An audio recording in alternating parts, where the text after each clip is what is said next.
That was insane.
Guys, we are back from vacation, and today we have taken the wine fridge out here. We have to get this area cleaned up and then get the lights installed underneath this. I don't know quite how I'm going to do it yet. It should be pretty simple, but we might have to cut a little bit of drywall to do it. I'm not sure. Doesn't matter though. This whole thing is getting painted. This whole kitchen is being painted as soon as the appliances go in. So we already put the wine fridge out on the curb, me and Patricia. Now I just got to vacuum this out and work on these lights. And we're going to get that going. And I think I'm going to remove this Alexa because we already have it on this fridge. There's no point in having two screens in here. It kind of complicates things. I can move that elsewhere.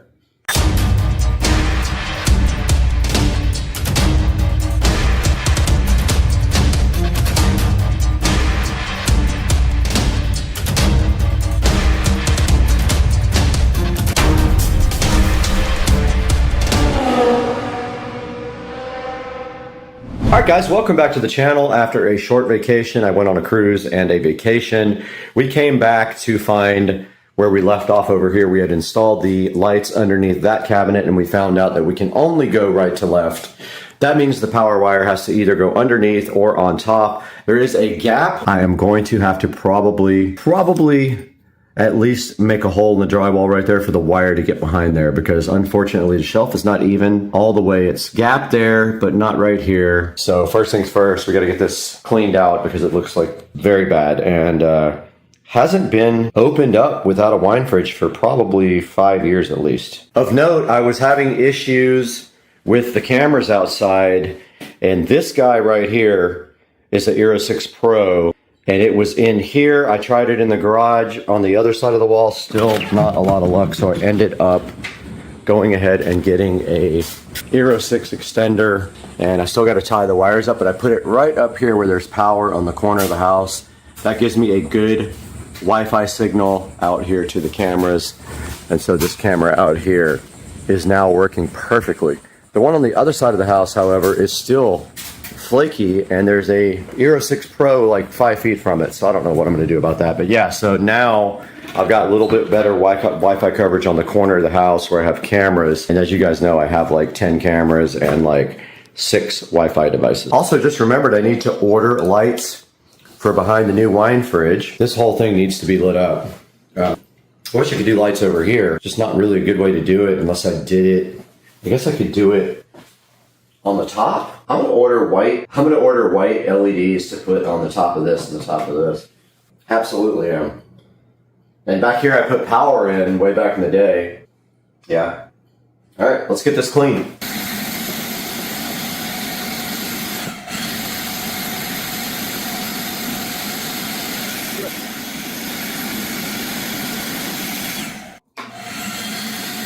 You can see right there, it was looking pretty gnarly, dude.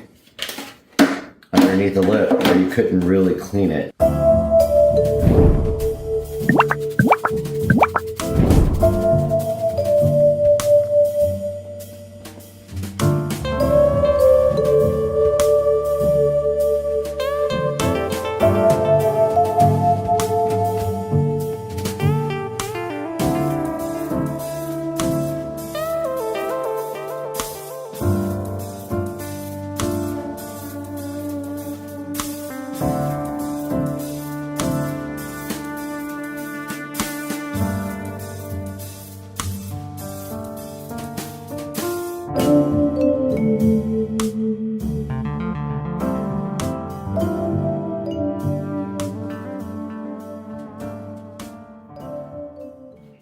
All right, we did get everything removed from underneath the cabinet now, so we are ready to go ahead and start installing. We also need to move everything off the top of this because we're going to try to get the wire back there if we can. If not, we will run it underneath or into the wall.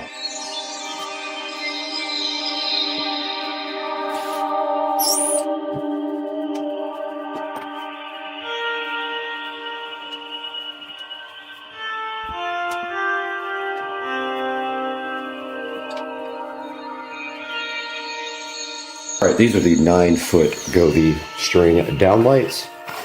So what we want to do right now is get these out and kind of get an idea of what we're going to have to do to get these other lights installed. Let's go ahead and get this unpackaged.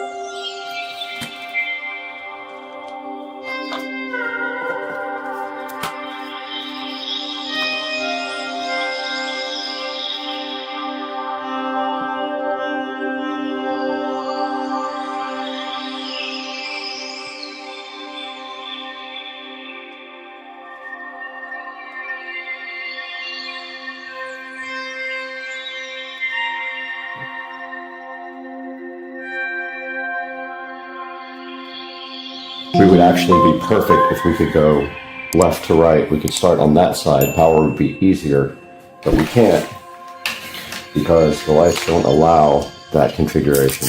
And we have to clean the glass before we start sticking. But let's lay out the lights first.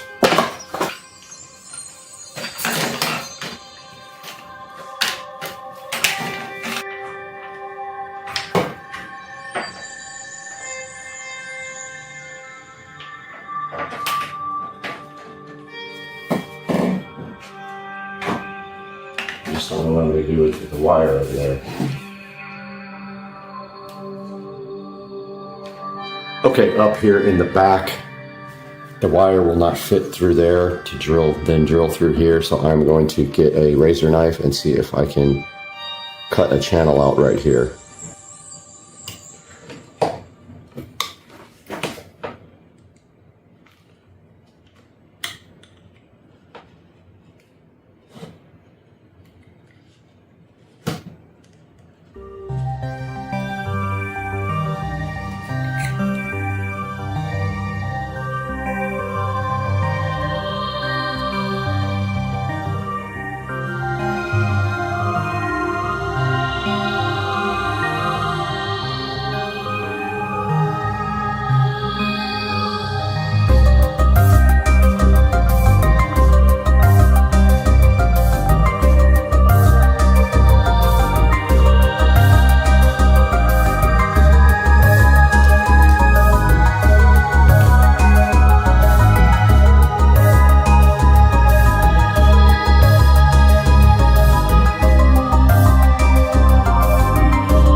Got him!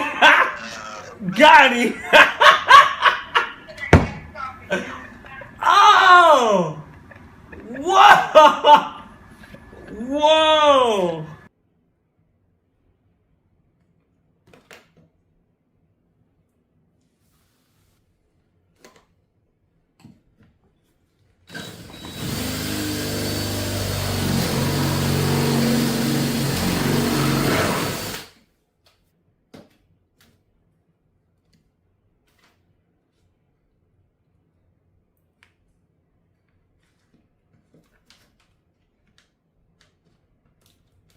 All right, we did get the wire run behind there and drilled through the bottom. And now we are going to go ahead and stick. That's kind of not a great place for it there, but I'm gonna try to go ahead and get this cleaned and stuck on. Go ahead and put the cable mostly inside the wall here. That way it can completely be hidden, the connector. And what we'll do is we'll just fill over that and then when they paint the kitchen. Now I'm gonna go ahead and clean under here to get the lights stuck on.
I got the first part of this done before the appliances get delivered, and I did get the power ran up here and the wire stuffed behind the shelf mostly.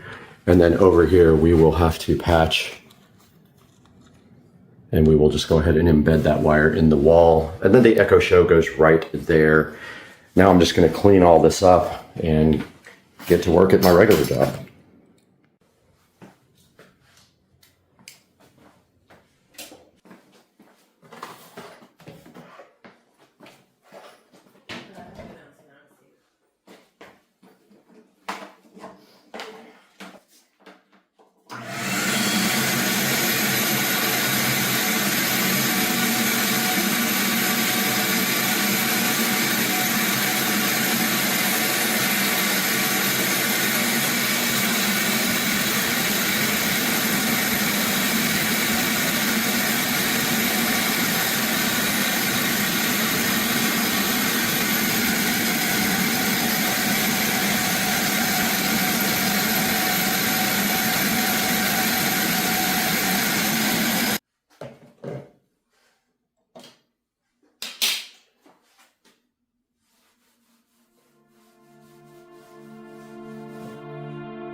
just like that, and we're done with this lighting project.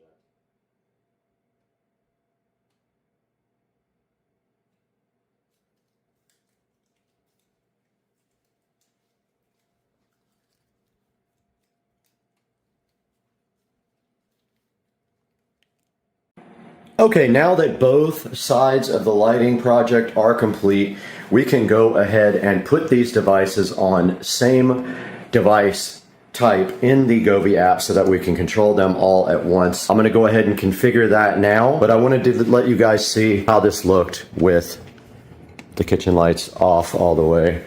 And so that's with the lights set between warm and cool, and I was successful except for that part where we have to fill right here where I got the wiring. But yeah, it looks really cool. I'm really happy with it. And you can see the fridge has its own edge lighting as well. I'm gonna go ahead and do like device on here and get these lights synced up with each other.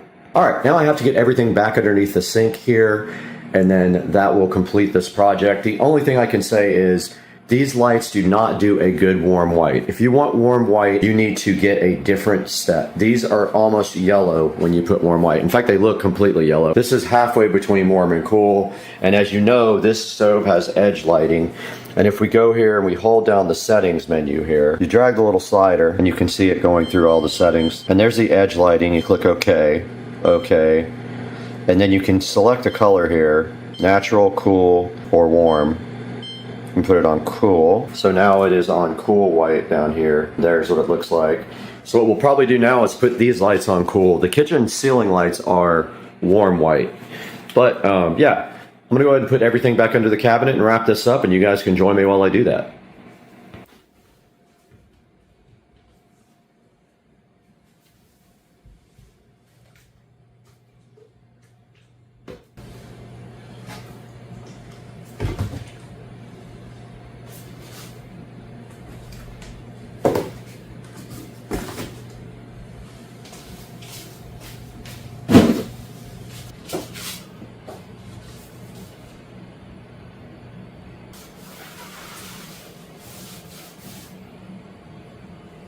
Pretty gross.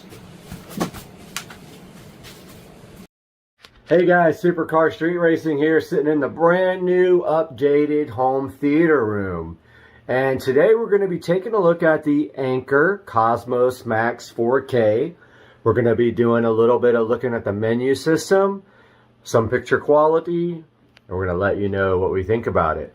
It's sitting right up there, so why don't we get started and take a look at this thing first with a physical look at it. Alright, so we got the lights on in the brand new refurbished home theater room right now to take a look at the Anker Cosmos Max.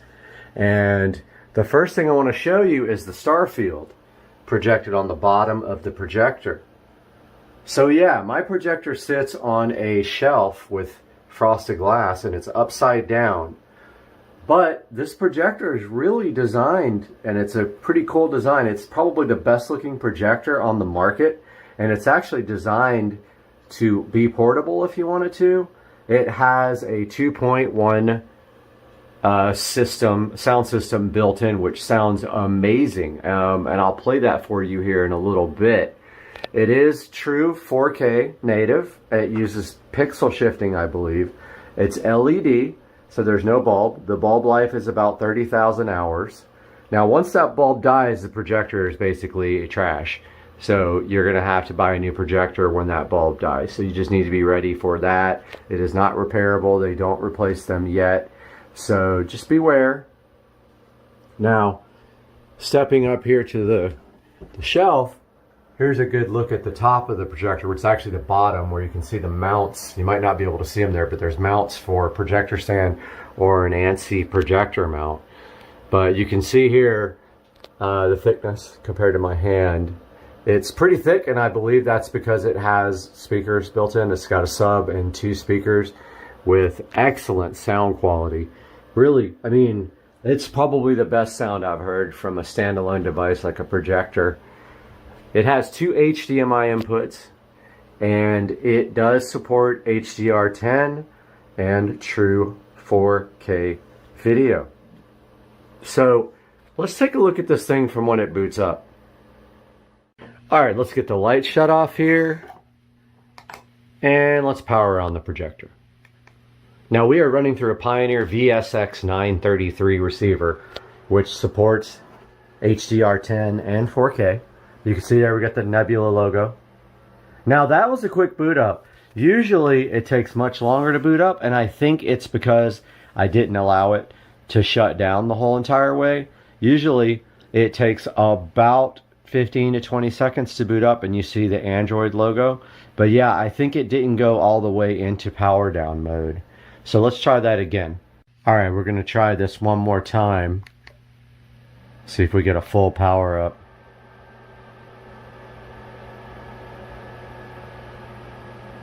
No, we still didn't. But just FYI, it does take 15 to 20 seconds. You see a animated Android logo, and then it boots right up to this home screen. And you can see right here from the home screen that we are running Android TV. So to get apps, you actually use the Google Play Store. That's where you get all your apps. And notice I am signed into the Google Play Store here. Now, I don't use the projector as a source for apps. I have a Fire Stick 4K that I am using. You can easily use the native apps on the projector to do everything that you want to do.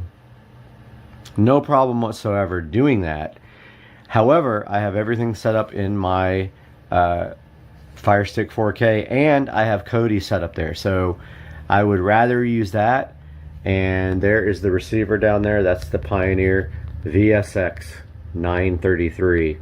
Full 4K, full HDR10. Although it took me some time to figure out how to get the HDMI into enhanced mode. I just figured that out 5 minutes ago, and I've had the projector for almost 4 days. Now, let's take a look at the menus. Alright, checking out the menu here. It looks just like any other real device that we have nowadays. And you can set up personalized recommendations. There's your home screen. There's your search screen. Or you can use the mic on the remote. I'll show you the remote here when I get the lights turned back on. So let's go into the settings and check out what our settings do here. First of all, we see network and internet. So the device does not, I don't believe it has an Ethernet connection, but I don't recall. I have to go back and look at that for you. But I am connected to 5 gigahertz Wi-Fi. I don't see wired available, but it might have an Ethernet. I'm surprised I wasn't more aware of that. My accounts are signed in, projector settings. All right, so here in our projector settings, we set the wall color. It is white. This is where you turn on HDR. Now, in order for HDR to work, you need to have HDMI 2.0 enhanced turned on your television. It took me, that's what I was saying, it took me a really long time to figure out that that was off. And my Xbox was not detecting HDR10 available for display. So once I figured out that the receiver was the culprit, I was able to Google it online and find the setting to switch the receiver onto enhanced HDMI. Now, keystone correction is basically how you adjust the picture to pin it to the ends here if it's sort of not hitting the ends of your screen. Now, it says keystone correction off, but that's because I'm using manual keystone correction there. So once I got the projector up on the shelf up here, I then went into keystone. I did auto. It wasn't quite, it was good. It does work well, but I wasn't quite happy with it, so I moved it to manual keystone correction. Actually using the quadrilateral keystone correction, which allows you to adjust each corner to pin it. It's called corner pinning on a lot of projectors. Zoom is basically exactly what it says. If it's too big for the screen, you just zoom it down, and I am at an 88% zoom. I think I'm at, I can't remember the feet that I'm at, 9.5 feet away or 10 feet away. Autofocus is pretty cool. It definitely works amazing. You hit it, it takes about 5 seconds, and it autofocuses. Projector mode auto. This means if you flip the projector over, which mine is inverted, so mine's rear projection and inverted.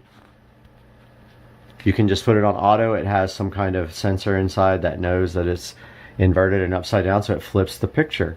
So you have to do that because otherwise your picture might be upside down. Let's go to picture settings. So there's our brightness and our contrast, which I have on default. And then you can go into your advanced settings and set everything manual: saturation, hue, gain, temperature, and gamma, which I have not touched, and the picture quality is amazing. Let's go back. So this is if you're using output from the HDMI cable to feed a television or a receiver.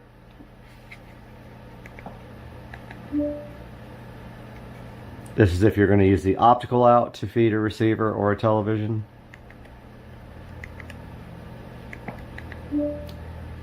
So this is where I first was trying to figure out how to get HDR10 working. HDMI 2.0 has to be on for that, but my receiver was blocking it because it wasn't on HDMI. Enhanced HDMI. So that's just how you go to the input.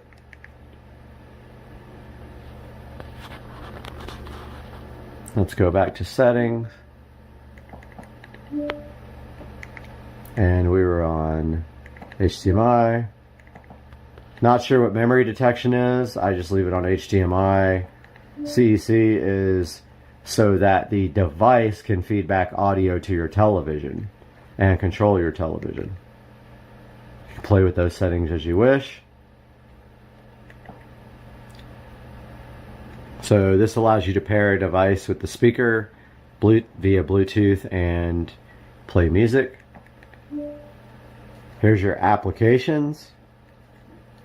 So any apps you download.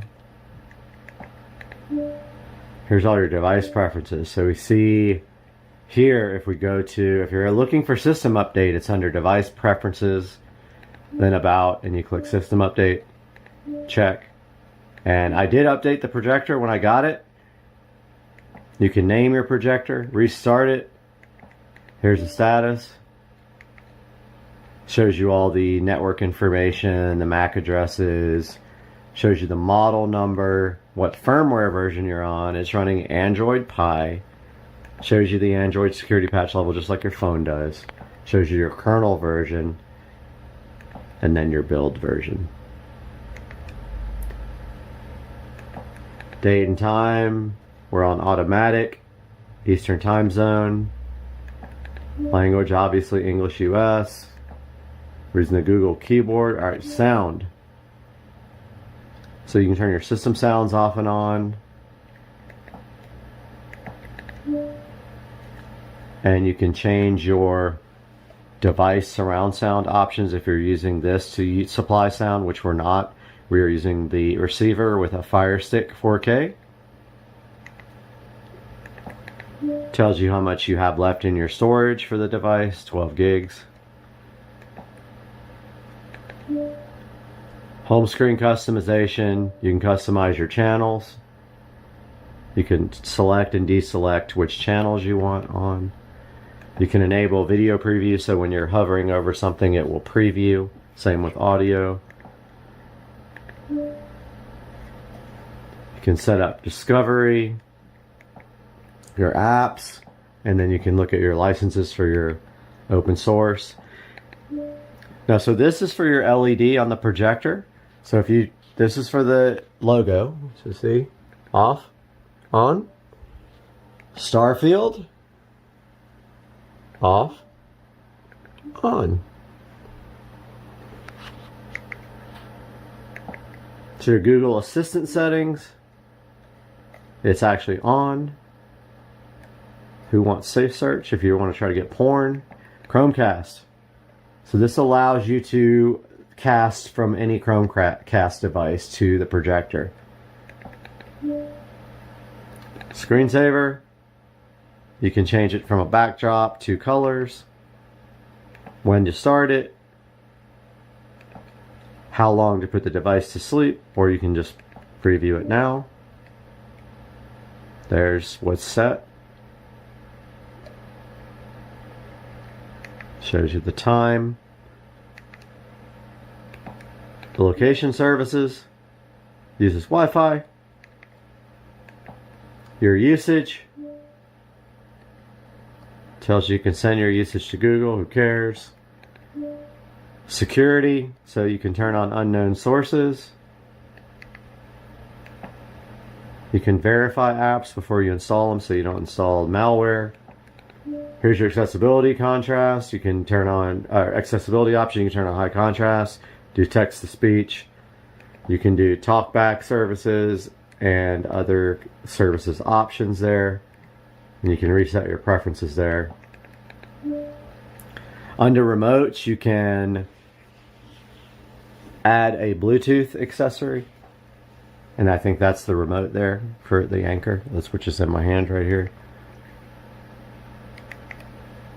And that is it for the settings.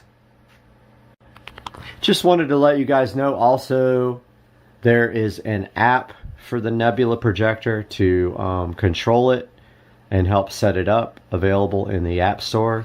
I did open up the Nebula Manager here, trying to figure out what that was, and I'm not sure what that does, but I have not used it. Looks like it can be updated though. Let's update it.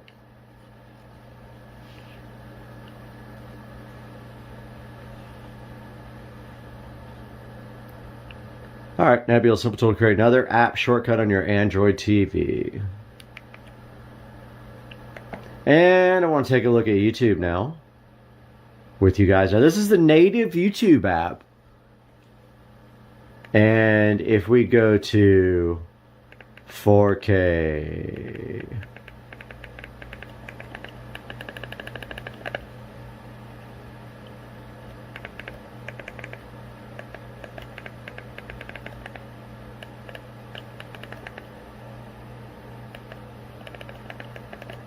HDR. Let's check this out. So if you go here to the YouTube info, you can see that it's 2160p HDR. Now, I want to show you guys one thing here. My receiver is off. This audio is coming from the projector. And it sounds absolutely awesome. I mean, it sounds like it's in front of me, honestly. Now, if you're not used to HDR, you might think that the colors are a bit saturated, which you can change in the projector settings. So again, this probably looks a bit oversaturated to you. This is 4K HDR from YouTube. Native app on the projector. Take a look at some other ones. And the phone is shooting in 4K, but I haven't figured out how to make HDR translate through Premiere into YouTube when I upload my videos. But here's another 4K. Let's see if it's in 4K. It's not HDR though. Let's go find one in HDR. This says HDR. It says in YouTube when it's in HDR. So you got to look at the channel up here, more. See 2160p HDR? The picture quality is absolutely insane. It's I've never seen anything like it in my life. It's better than the theater because this is 104 inch diagonal. Even IMAX doesn't look like this. Maybe 3D might be better, but that's kind of phased out now. Nobody's using it. It's kind of a dead format. So that's 4K HDR directly from the projector, not passing through my receiver. Now let's take a look at some other stuff. All right, let's take a look at using external inputs on the projector. So we go to the top. We got to go home first though. And I forgot where the home button is because it's dark in here. Alright, so we get to the home. Go to settings. Oh, sorry, went to the wrong one. Go to inputs. Input 1 is my receiver.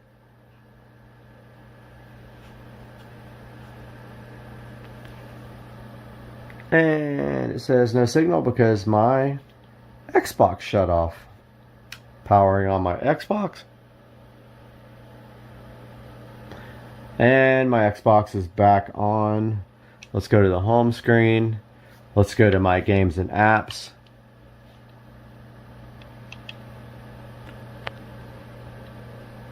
Well, I thought I did.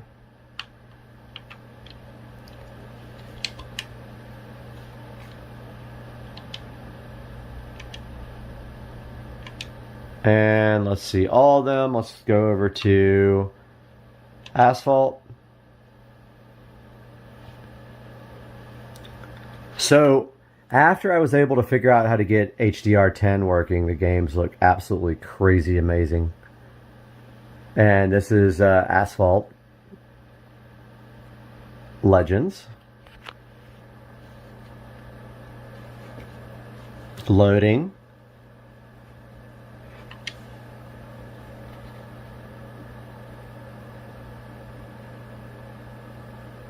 Now, of course, you can actually use the apps on the Xbox as well. You can use the YouTube app there, and it's the same difference. It just runs through my receiver. So I have 5.1 surround. I don't know why it exited, but yeah, it exited right back out. But yeah, the gaming on the Anchor 4K projector looks absolutely cool. I mean, it's very awesome. We'll be right back when it loads. And here is the game. Of course, I can't play and record at the same time, so I'm just letting you guys get a look until I crash. Sound is actually pretty amazing too, even though this video is not about that.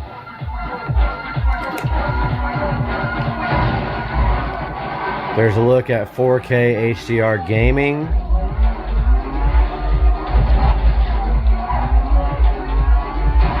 Let's load another game. Here's Halo Infinite.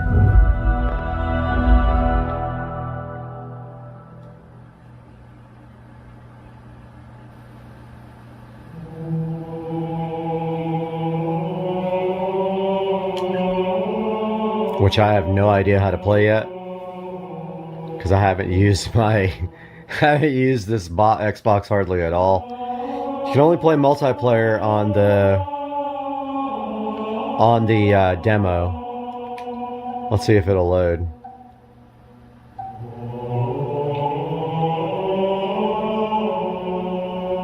It's looking for a quick play. Connecting. People are going to be mad at me because I'm going to go on there and not do anything, get killed. Kill the whole team. Loading. Other players loading. Yeah, so I had this Xbox for a while and I haven't really used it that much. I'll resume when other people get loaded. Alright, it says match starting. Which I have no clue how to play, and I can't play with one hand anyway.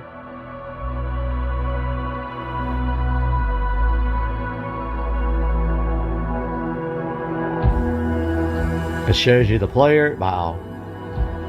The graphics on this game are absolutely insane. People are going to hate me in this game.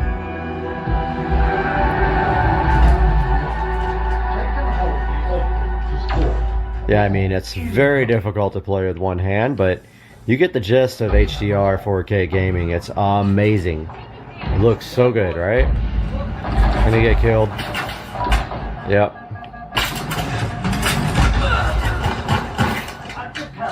The sound is crazy too with the surround. This guy can't even kill me, and I'm not even like... Enemies on me! I'm not even playing. right, we're gonna look at some other stuff now. Okay, so now we're gonna take a look at an external input. This is actually the Fire Stick 4K. I just wanted to show you guys like a little sample without getting a copyright strike or something, but show you a few seconds of like 4K Tomorrow War before I get copyright stricken.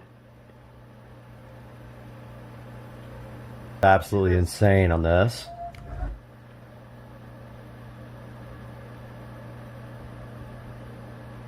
I'm impressed with the overall picture quality of this projector. I came from an Epson 1040 home cinema 4K feature. Taking a look at YouTube now in the Fire Stick, which if you could see the display there, you could see that it says Fire Stick. So now the receiver and the Fire Stick are controlling the projector. Now here is a supposedly 4K clip. Let's see. Let's take a look at another one.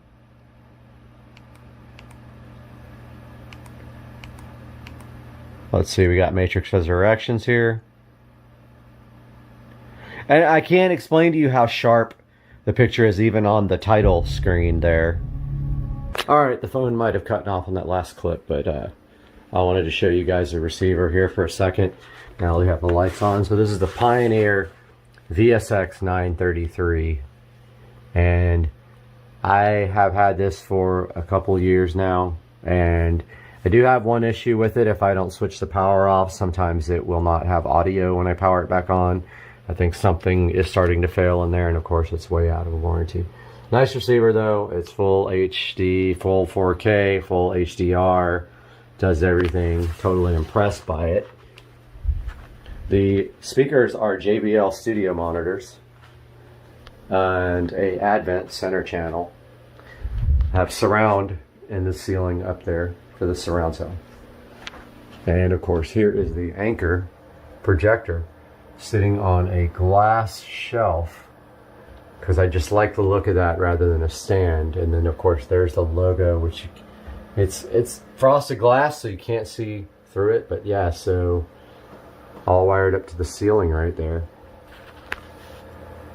The Anchor Cosmos Max 4K portable projector, which that's debatable in the sun. You need some kind of darkness for this thing. It's LED.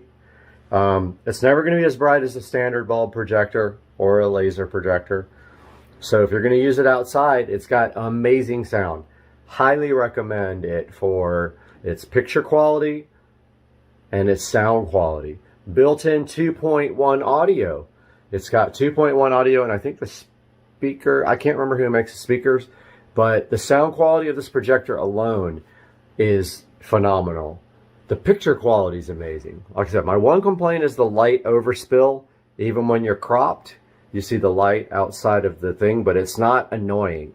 You don't really see it unless you really look for it. So I wouldn't let that stop you from buying the projector. I would get this projector. I would actually even buy it at new price, but I did get this refurbished for $1,099. Had no issues with the refurb at all. As far as features go, well, I'm not using a lot of the built-in features, but there's enough there for you to get by and not have to have an external device. You don't need a Fire Stick. You don't need an Apple TV. You can survive with what's in the projector. You can download all your apps, and you can just run everything straight from the projector. And if you have a receiver like that one, you can use CEC and feed audio from the projector back to the receiver with the CEC controls. If you have any questions, please don't hesitate to ask in the comments section.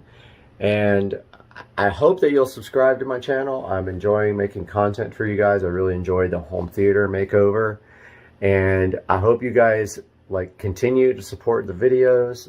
And if I'd love to help you guys if you want help with your home theater setup or electrical. I do electrical as well, and it'd be fun. So I hope you guys have a good day. I hope you buy the Anchor Cosmos Max. There it is right there. There's the box. And if you do, I hope you click through my link in the description, because I will make $1 or $2 off of it and support the channel. And I'll see you guys again for the next video. Welcome back to Supercar Street Racing, and we are here in the Supercar Street Racing kitchen this morning, prepping for new windows for the house. So we're getting all brand new windows put in today, but I gotta get these blinds off. I didn't know I had to do it myself, but I'm gonna have to do that work. So let's get all these blinds taken down today on Supercar Street Racing and get some windows put in.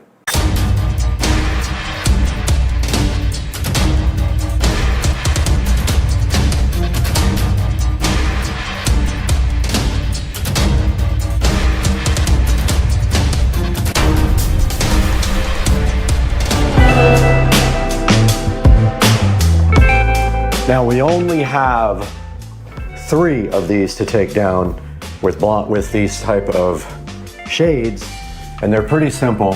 You just unscrew a wing nut and they come right out. But also the hardware has to come out. The mounting hardware needs to come out as well, unfortunately.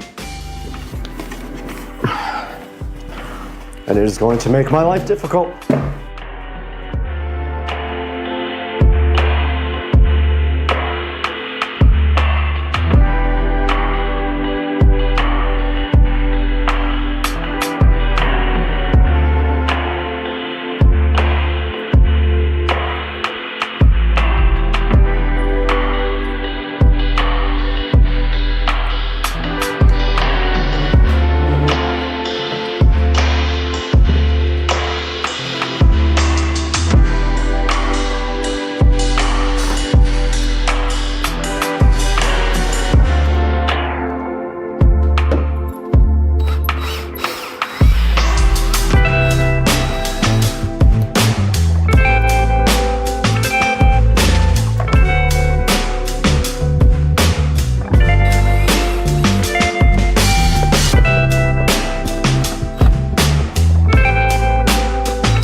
Okay, all of the windows are clear now for the new window guys to come in and go ahead and install those. So that's all we have to do for right now. We're just waiting for them to show up in the next hour and we'll get busy with the rest.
little update here from Supercar Street Racing in the kitchen. Ace Windows and Doors did finish these 3 windows. All I have to do is figure out how to get these stickers off and then also put the blinds back up. So I'm gonna work on that right now. And these just come right off with the peel sat. That new window peel sat is so good in your life, and you love the new window peel sat. That peel sat feels so good on the new window when you peel it, and you get the satisfaction on the new window peel with the satisfaction. And the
Guys, we're standing here in the finished Supercar Street Racing kitchen where you guys just saw me put the blinds back up for these 3 windows. Now here is a good close-up look at these frame-in windows that do not require hacking up of your house. These are put straight over your existing frame, so they pull out the window from the frame and then they replace these, and you do not have to cut anything on the drywall and stuff. And the one for the garage is ordered. They had the wrong one shipped from the factory. So let's show you now what it looks like in the theater room. Now we are in the theater room where this was the actual window that had the worst problem. This window was fogged up and cracked. And so now we have this nice, beautiful view outside and this brand new window in the home theater room. And it looks really good. We're out here in the messy bedroom, and this is the other window that was replaced, and this one also has a window unit in it. So the window unit went right back in, and this will not get a screen. but you can see how clean the install is. It literally is seamless. You cannot even tell what they did in here. And this was Ace Windows and Doors out of Jacksonville, Florida, but I believe I paid around $2,500 for all these windows to be replaced. So there is 1, 2, 3, 4, 5 windows for about $2,500 plus a permit fee. And I hope that you guys enjoyed this video, and we are so happy to have you supporting Supercar Street Racing. Do me a big favor, click like, click subscribe, leave a comment, and make sure you buy all of your Amazon through any of my links in the description of the videos. Doesn't have to be the product that you're buying in the description. You can click through the link and it will help us out greatly by giving us $1 or $2 here or there. And we will see you guys on the next one. Peace out. Today, to go ahead and fill up the first row of these watches, because right here, a company named AYCY, and I can't even pronounce it, was gracious enough to send me another Android smartwatch. Now, I am going to be taking this Android smartwatch today and opening it up, looking at some of the menus with you guys, and then we're just going to go ahead and put it right in this watch holder to add to this nice watch collection right here. So hang out and let's have some fun.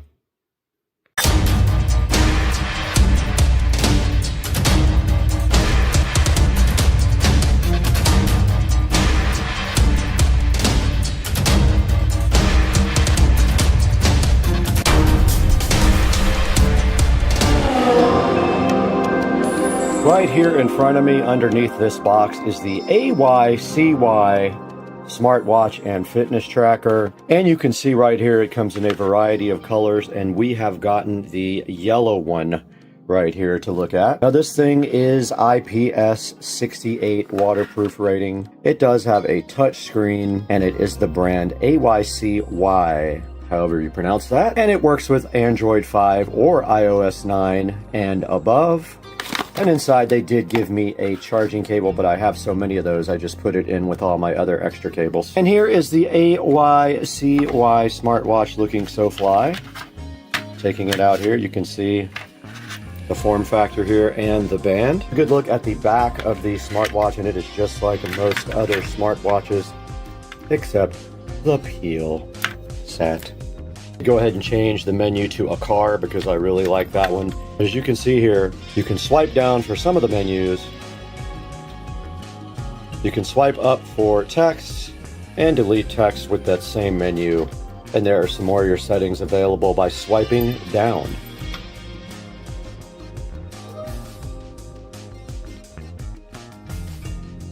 Now, being that this is a fitness watch, of course, it does keep track of all your fitness stats. It does do music and weather for your area. It can be an alarm clock. It does training, voice assistant, SOS, and you can go into the settings here and set the watch time, the brightness, the sounds, the vibration, the password, and it raises to wake when you lift up your arm. Now, you can change the front screen to any number of screens that they have available, presets. Now here's a look at the themes here, and you can see that I have the car on, but you can also set it to any one of these, and you can also do it inside of the app. Now, you do require this app called GloryFit to use with the smartwatches. I'm going to show you guys that now.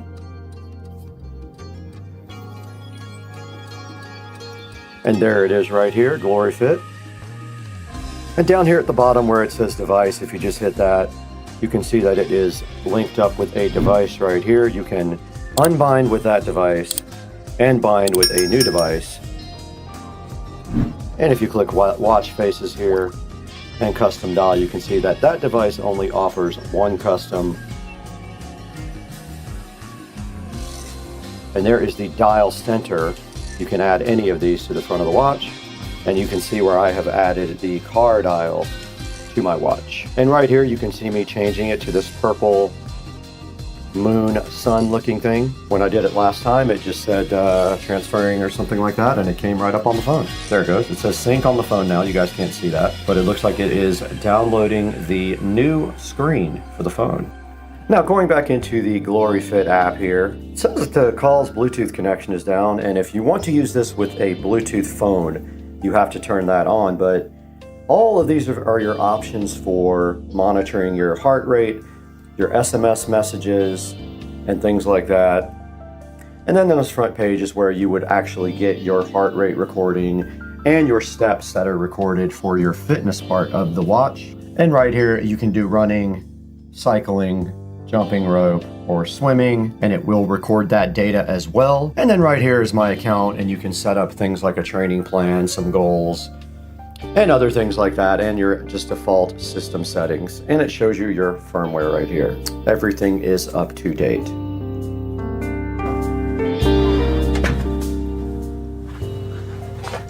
Another visit to the Supercar Street Racing 4K production studio. And today we are offered this smartwatch from a company called AYCY. And I don't know if that's ICY or ICY, but we did get this new smartwatch courtesy of them, and we wanted to just let you guys take a look at it real quick. And here it is right here on the front of the screen, and it has a 4.7 star review. Now, I really don't like doing these watch reviews just because they're all kind of the same thing. I have other reviews for other watches, and they pretty much all do exactly the same thing, and they all use the same app, which is GloryFit. Now, this watch will show you SMS messages on your wrist. It can make phone calls, it can control your Bluetooth music, and it will track your fitness all day long and tell you how many steps you've done. Now, taking a look at this thing online, it does have 4.7 stars.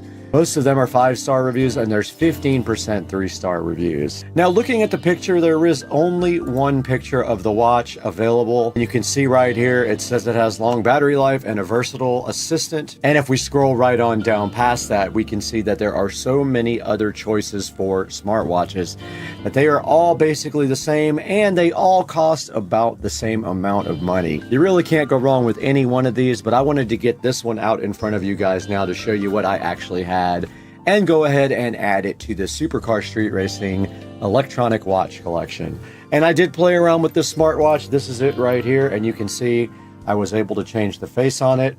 And if you click into it, you can actually go into the settings and change a lot of other things. But you guys saw in the app on the phone, it's called GloryFit, and that is where most everything is controlled for the watch, and it makes it a lot easier. Now, if you do get this watch, bear in mind that these have different looking bands on them. This is one of my least favorite bands, but yeah, that's what just came with this one. But checking out some other watches down here, they all have pretty good reviews, so you can't really go wrong with any of these that you pick. Now, I just wanted to briefly thank you guys for the channel support and joining us today on Supercar Street Racing.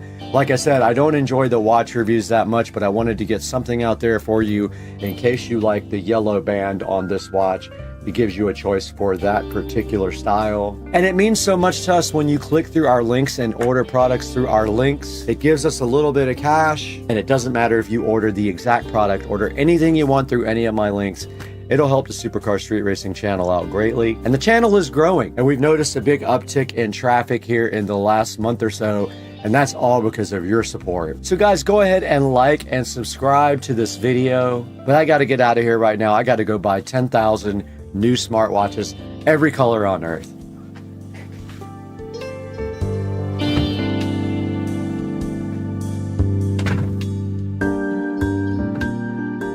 Back in front of the watch now in a little bit darker room so you can see it. And you can see we transferred this new watch face from the phone to the watch, just like that.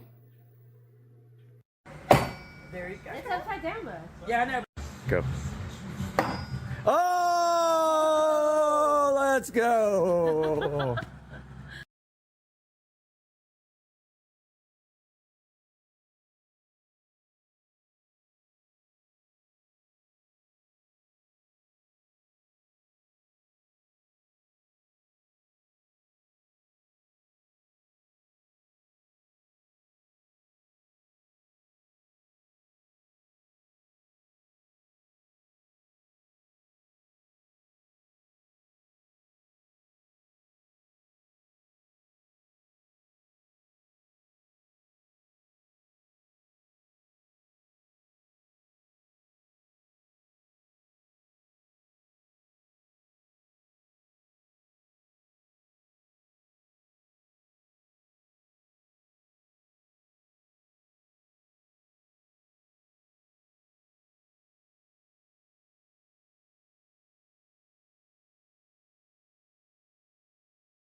All right, welcome back to the channel. We're out here with Dukes of Duval, Joe, and we're going out because we need to pick up some stuff for the bench. We're gonna grab a vise and a, what else? A grinder. A grinder. Brad has to up his tool game. Yep, and Brad's tool game's a little lacking, so we're gonna give him a little boost here. yeah, and my plan is that everything that we take off, we want to clean up and kind of paint and get really nice again. I know the leaf spring is kind of jacked. I don't know if there's a way we can clean that up. I have a hand grinder.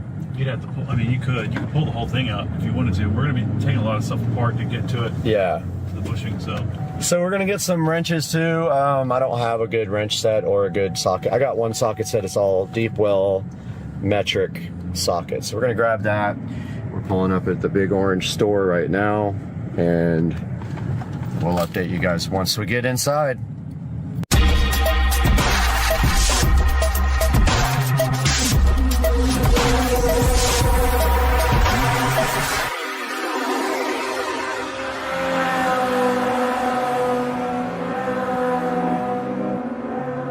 Look at this guy up here. Look at this guy up here.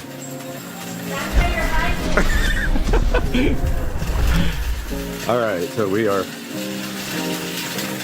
out here. Oh, look, there's the wrenches. Ratchet wrench. I thought she said they were here, but I don't see them. But there are ratchet wrenches. Okay.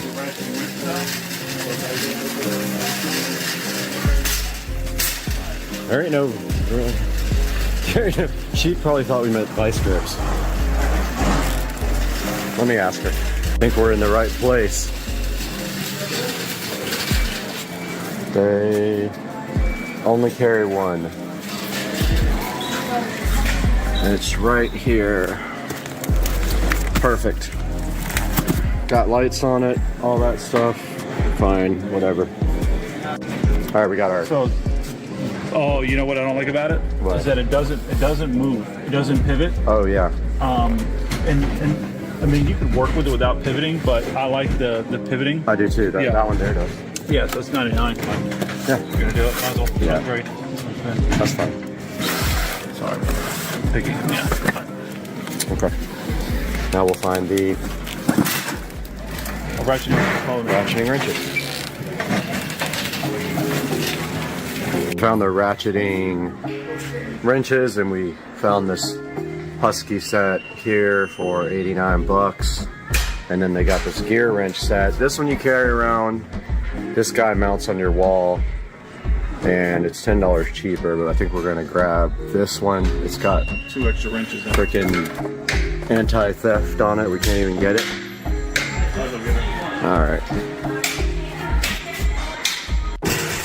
$300 later. $300 for all this goodness. Ratchet wrench, grinder, vise, wire wheel, and drill wire wheel. All right, we're breaking these open because we're going to get some bolts. Go ahead and get that mounted. I know we're going to be using this today. We're going to clean up a lot of the parts, repaint a lot of the parts. I'll grab the paint too. I think I have some, but yeah. So this is the 4-inch vise, pivoting vise, and we're going to bolt that thing to the table. Looks like it takes less than 3 bolts. Yeah, 3 little bolts to hold it in, and then we'll open up this grinder as well. Oh, I don't know how big your It's a 1/2 inch. Yeah. Almost positive.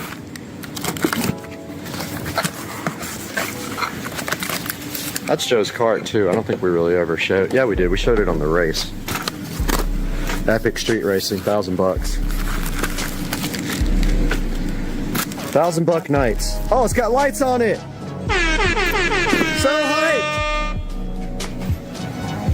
What's the battery for? Why does this thing have batteries?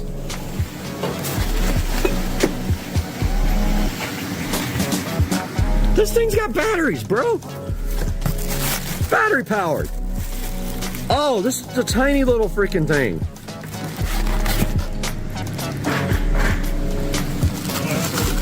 Okay, so this takes smaller bolts, so this is like, check it out. What we can do is, I got lags, Okay.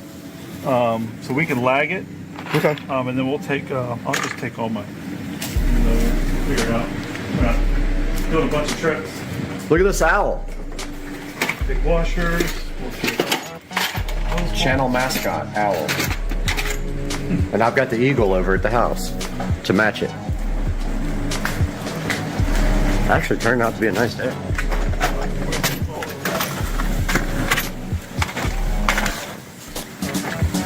We got hardware to last forever. Look at the battery powered fucking thing, whatever this is.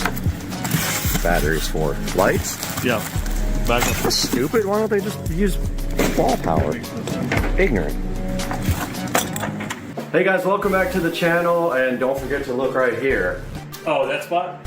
Right into there? the lens, because I always have trouble doing that. Hey, welcome back guys. So today we got Joe over here, and we are going to install this vise and this bench grinder that we just bought at Home Depot. We also bought some ratchet wrenches. So just hang out with us while we do this. We're gonna put the, what are we putting here? We're putting the vise here. Bench grinder. And the bench grinder on that side. So we're gonna get to work right now. We got our lag screws here. What else do we have? We have our drill bits. We just need a battery for the drill. And then we're gonna get to work. You got it? Yeah. Cool. All right. Very good. We don't need this, right? No. Okay, cool.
All right, buddy. She's all wrapped up. Good to All go. right. Let's give her a spin. So here's our test run. Looking good.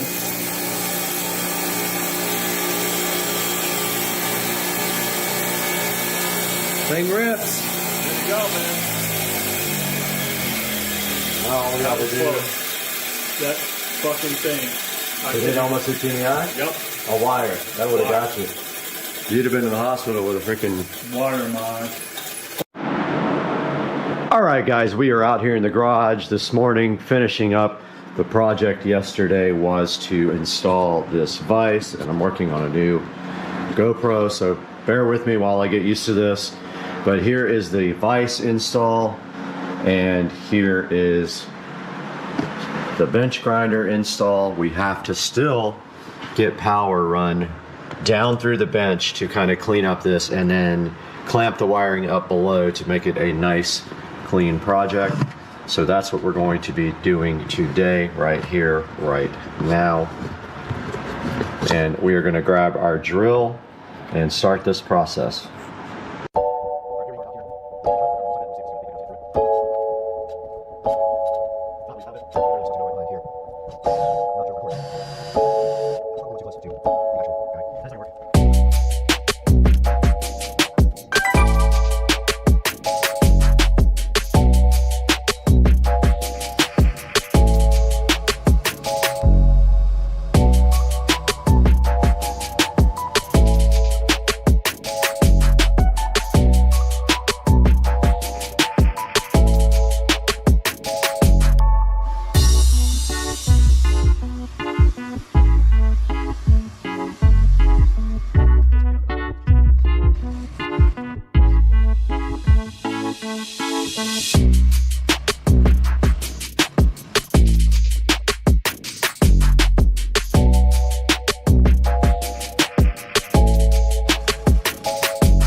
All right, we are underneath the table here, and all we need to do right here, right now, is clamp this wire up over here, and then run it down this post.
Money.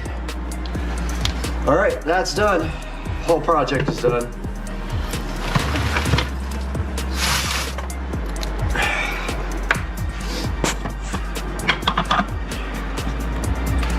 And you guys see, cord goes through there, comes down, is nice and tied up, and then that is it, plugs in over to the side here. Now all I have to do is clean up the rest of this little wiring there and we will be completely done. And guys, I hope you enjoyed watching this vise and this grind. We'll catch you guys later on Supercar Street Racing. Guys, today we have gotten rid of the furniture on the porch and we have this whole entire load of IKEA furniture to put together today right out here in the beautiful Florida sunshine. I'm so happy to have you guys with us today, but we got a lot of work to do. So let's get busy and stop talking on Supercar Street Racing. Let's go.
All right, 4 hours later, and we have finished assembling the furniture. I tried to do this in a pair, so I did both of them at the same time. One step, yapper, and this is how it came out. So these are mirror images, and I think this looks fire, dog. I'm just gonna move everything over like an inch or two to fit on the carpet here. That.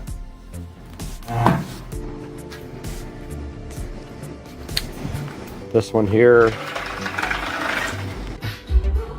Let's go! I had a mouthful of food. Let's go! Second part of the equation of the outdoor furniture switch over and refresh is this lounge chair and table set here. We got to get this out and get it put together. One of them is a table and chair. The other one is just a chair, and it is from Hdmi Outdoor Living with very good reviews. Let's get these outside, get them unboxed, and have probably the most fun ever by building more furniture that only took 4 hours to do the other set, guys.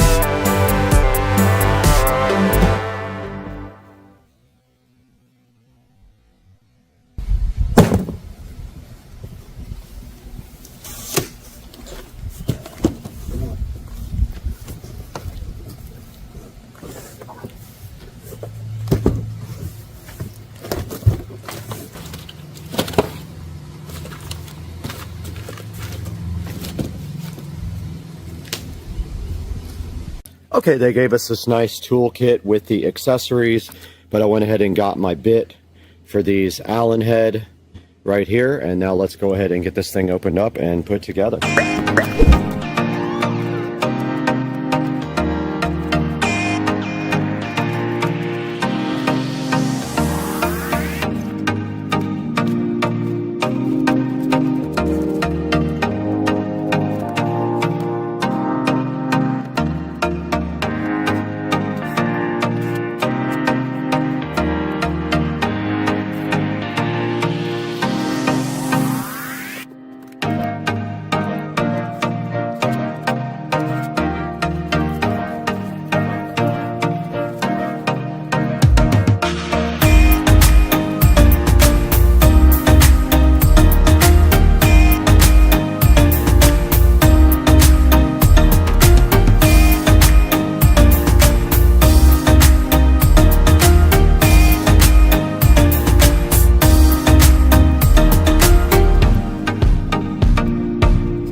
All right, we got both the chairs built now and the table. They definitely feel cheap, way cheaper than these guys over here did, and they're just not that much cheaper. I kind of wish I would have gotten metal ones instead. They have some metal, but it's mostly plastic. And, you know, I had a few issues getting them together, but nothing big. But yeah, these are the new chairs there. That rounded off the new patio furniture there. And now let's throw it into Supercar Street Racing and Brad to see how you can get both of your sets of these on Amazon and IKEA.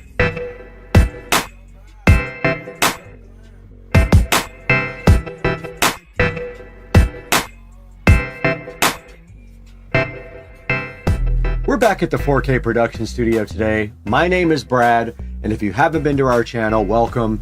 And I'm so happy for your support and for your subscription and your like. And we're taking a look today at this IKEA furniture that I bought, and this is the Revscar, along with the Duveholmen seat pads, Duveholmen cushions, and the Frozen covers for the IKEA furniture. Now this entire order was $1,487, and it comes with everything you need to go ahead and build this set for your patio. Now it is made of metal, there is no wood except for the table part that looks like little slots. And then the other furniture was ordered from Amazon. Here's a look at the Hdmi Outdoor Living Patio Shea Lounge. It has good reviews, but I'll be honest, it does feel kind of cheap. I like my metal furniture way better. But this guy has a 4.7 star review, so not too bad. Guys, please support the channel by liking and subscribing. Now, I don't get any money from IKEA if you buy from them, but if you buy this set from Amazon, I will get a small amount of money for the purchase or anything else that you click through any of my links to buy. Now, I don't have time to hang out here all day and talk to you guys. I have to go assemble 1,000 furniture.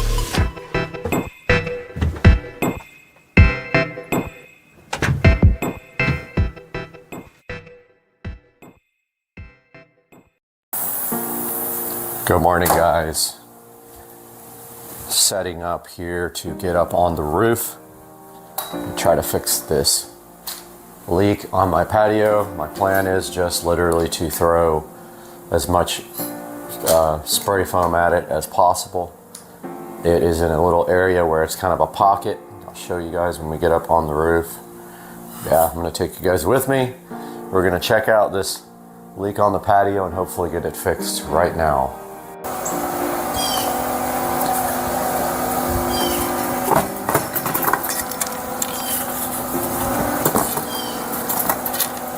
Does not want to say.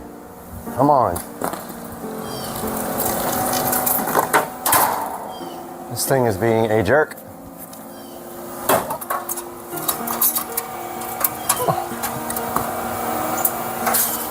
Got some supplies to bring up.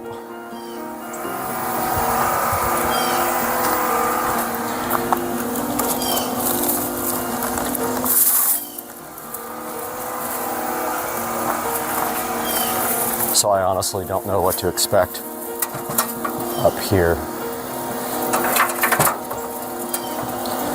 because, and I hate climbing up here on this sketchy ladder. This stuff is not gonna stay.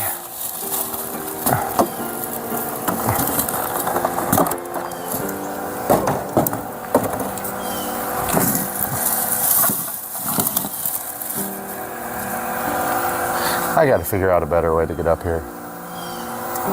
This is gonna kill me, literally.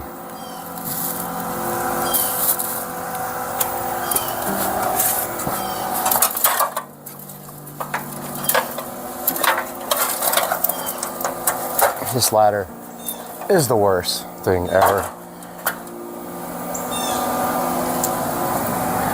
It has issues. But I'm gonna try to do this. It's a lot more sketch than it looks, I promise. No fun. I think this will work, or either this is going to be the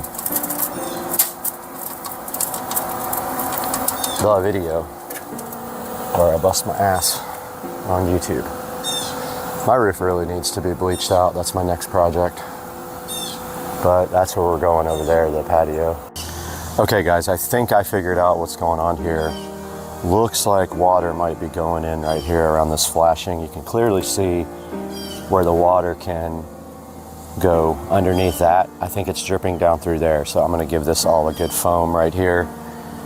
and I will show you guys once I have my foam spray open and ready to go. Put a nice coat right along the edge of the roof there. So here's a little illustration of what was going on the roof. Basically, what was happening is water was flowing down the flashing in the corner of the roof. Now, normally it flows over the top of the flashing and then follows gravity down to the gutters where it will drain. Unfortunately, as you can see here in this picture, water was flowing straight under the flashing and dripping out underneath my patio. And that could be caused by a number of things. Objects hitting the roof, things like that. Animals can do that as well.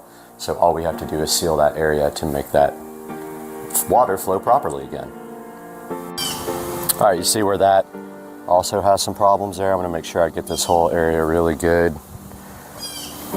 And we got our Walmart spray foam here, perfect for the stuff, and I'll get this open. All right, this stuff is really hard to work with, of course, but I did my best just to kind of seal up around where the flashing was there, and then also not block this flashing so the water can still flow down through this gutter. And I guess once this stuff dries, I'm gonna go ahead and clean this gutter out, because it's really not the gutter, the roof. I guess I don't need to start sealing the cracks here. I guess that'll be fine. They haven't ever leaked. So I'm just hoping this runs now right down through there and doesn't pile up here, since I put a big stack of styrofoam right there. Okay guys, it's not the prettiest patch job in the world, but it's there for one reason: to keep that water from getting down in the corner of that patio and allowing it to flow out.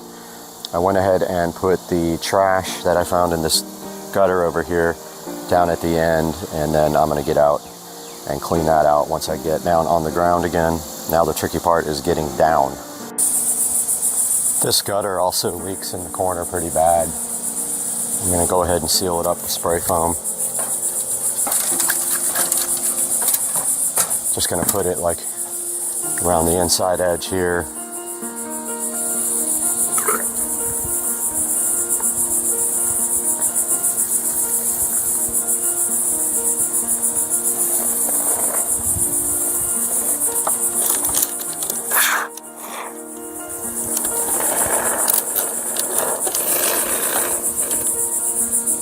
Hopefully this does the trick. This one always leaks pretty bad right here.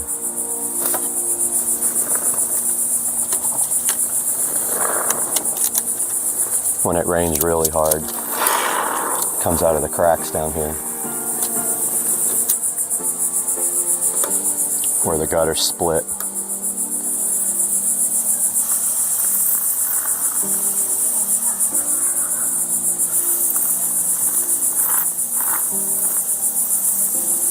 I think that should do it.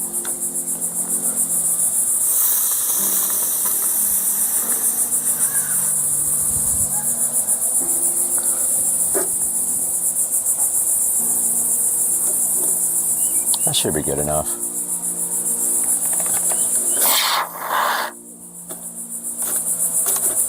I think that's the only place it leaks. Yeah, that's good enough. It leaks right out of the corners here, the cracks, even though it's been sealed up several times. I'm not used to not yelling at the microphone since we have a mic now.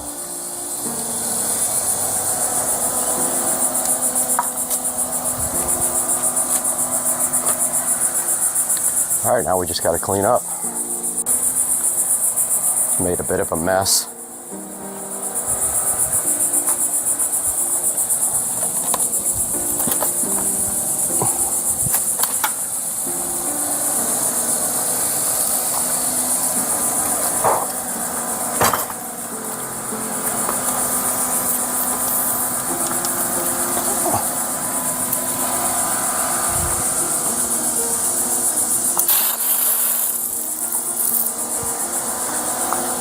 Oh, this hose has got 20 kinks in it.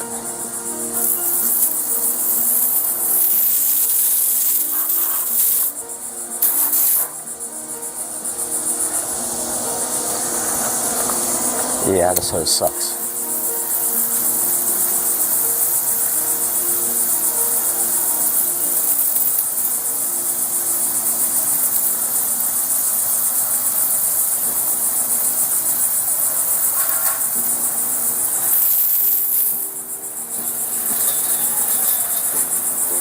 Trying to wash some of the dirt off, at least dilute it a little bit that I trapped in here.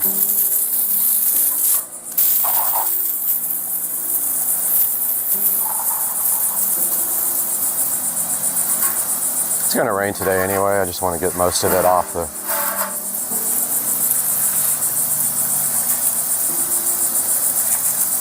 off the pool deck here. I got to redo this hose bad as soon as I get rocks put in this garden.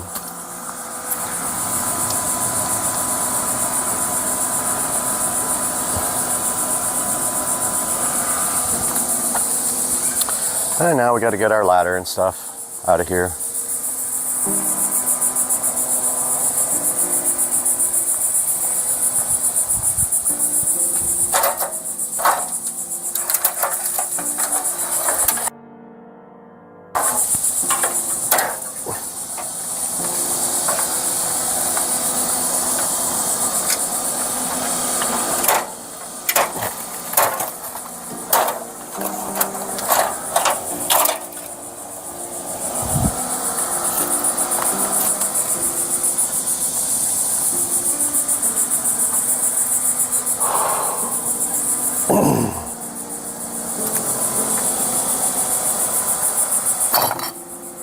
And I think we're just about cleaned up. Just got to put this stuff back in its place. Unpack this, or pack up this foam stuff. It's pretty worthless after you use it once. I'm going to toss it. Put our trash can back over here.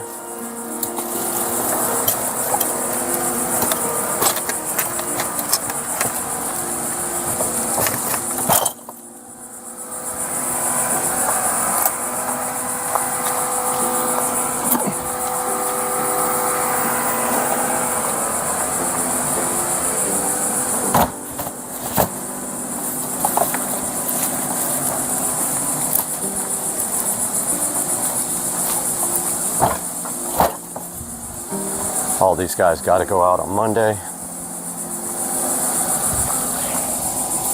Oh, we got a casualty. Stuck to the broom.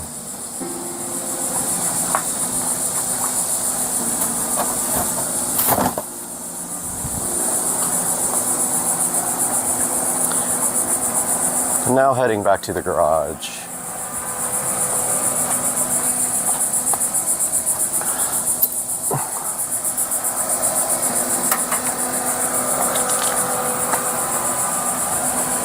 With all our miscellaneous supplies that we used. We'll put this stuff up in the garage. Came out with 2 cans of foam, which I'll eventually use one day.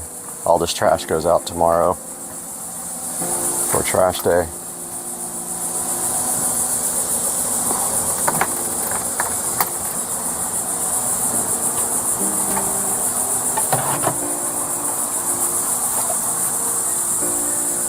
And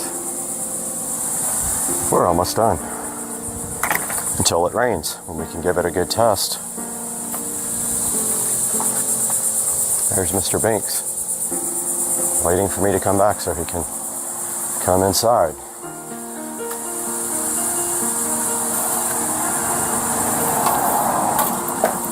So this towel is going to get washed. This is my broom for the house. And then we have Windex we have to put back.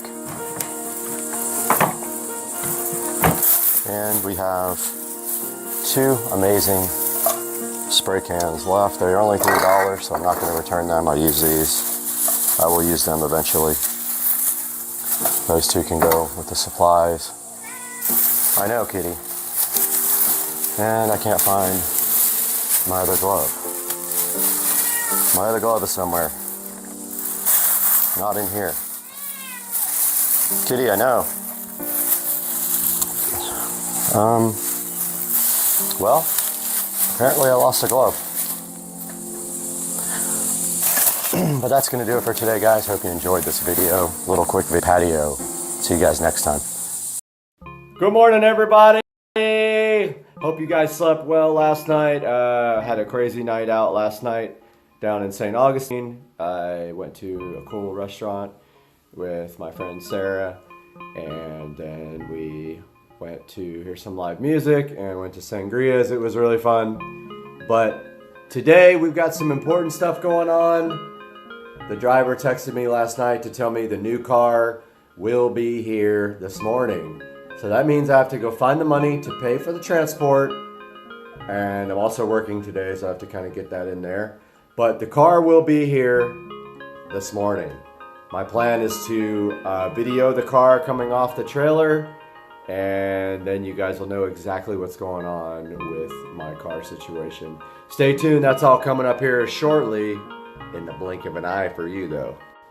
Wanted to take a look at the garage right now, show you guys what I did out here. In anticipation of getting the new car,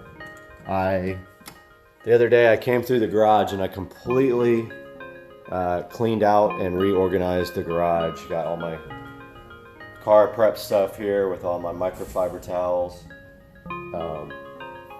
Redid the car parts bin here that has oil and the battery charger and some other stuff in it. And then threw away a bunch of stuff that I didn't need. Scratching my head to try to figure out what happened to my high temperature coating spray, which I can't find anywhere, which I used for the exhaust on the SL65. I usually keep all my spray paint products literally right here, and it is gone. Unless I'm blind as a bat, it is just not here. So I don't know what happened to that stuff. I only used like a little bit of the bottle. But you can see I redid all my paint cans here. Only thing I have to do is get this garbage can back in the back. I keep the garbage cans behind my house when I have two cars. Here's the Accord, my daily driver. My toolbox over here, which I had previously organized and labeled. I keep all my tools here. And here is my workbench and my power tools down here for woodwork and such, and my oil changing. I do have ramps, jack stands. I will be doing a lot of work on the car myself. So I have all that, and I do have an actual hydraulic jack right there. So this is kind of an idea of what the garage looks like now after a nice cleaning, and hopefully this will be enough space for the car. Right here is where it's going. What's up, everybody? Just got a text from the truck, and they are about 2 hours away from me right now. So the ETA is looking like 10:30-ish. Still have to Uber or Lyft over to the place where they're dropping it off. I'm gonna get it dropped off pretty close by at a parking lot. So we'll see you then when we get an update.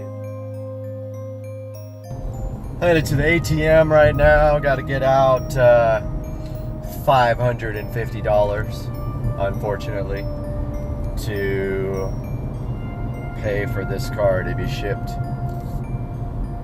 So I'm headed up to Bank of America right now. Gonna get out some cash, and then the trucker's 2 hours away, probably about an hour and 45 minutes away now.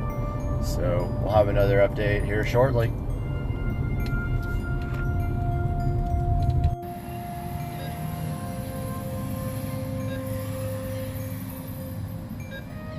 Let's see what happens. I don't know if it'll let me get this much. Oh, it's gonna let me.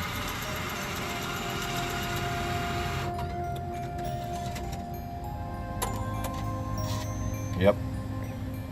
Out here waiting for the Lyft driver to come around that corner. Just checking out the yard and Gas is doing really good this year so far. It's a lot of work though. That dude should be coming around the corner like any second now. He's gonna drive me up to Winn-Dixie. I figured that would be the easiest spot to unload the car. Nice big parking lot, and I didn't want to take a chance on unloading it on the street here with all the traffic coming, and plus that would give me a minute to drive it to get used to it. And dude should be coming. There he is right there. Out here at Winn-Dixie parking lot waiting for the driver to get here, and just kind of walking towards the road. Figured he would probably pull in right here. This is a really good place to unload. Maybe right along this wall right here, kind of, or the curb. When we do our drives from Mandarin to here for the drift shop, we always line up right here and wait for everybody to kind of regroup. So I figure he will be exiting the freeway momentarily and heading this way. Try to get some video of him coming down the road when he does. All right, I think I see it coming. Yep, that's the one. There it goes, he passed it. I know what you guys are thinking. Mustang. I know you saw that. He went right past it.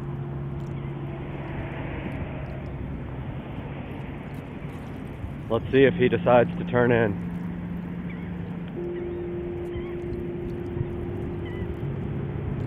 Coming back around this way.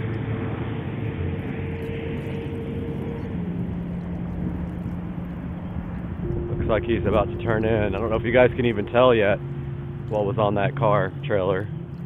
There is a orange car on the back. Could that be mine? It's turning in.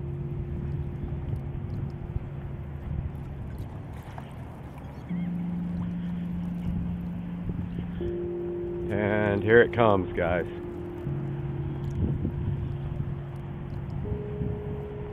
There it is. You guys can probably clearly see it now.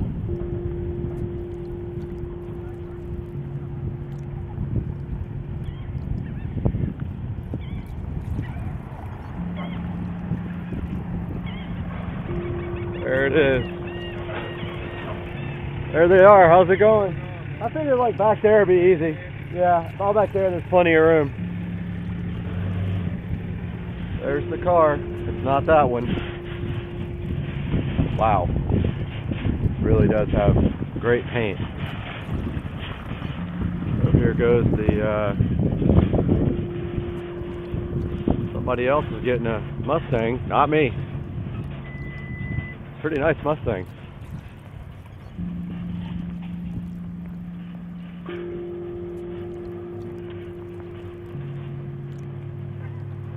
Gonna pause this for now so we can get this thing loaded up. Unloaded. Getting the car unloaded right now. Mustang out first. 427 Mustang Roush.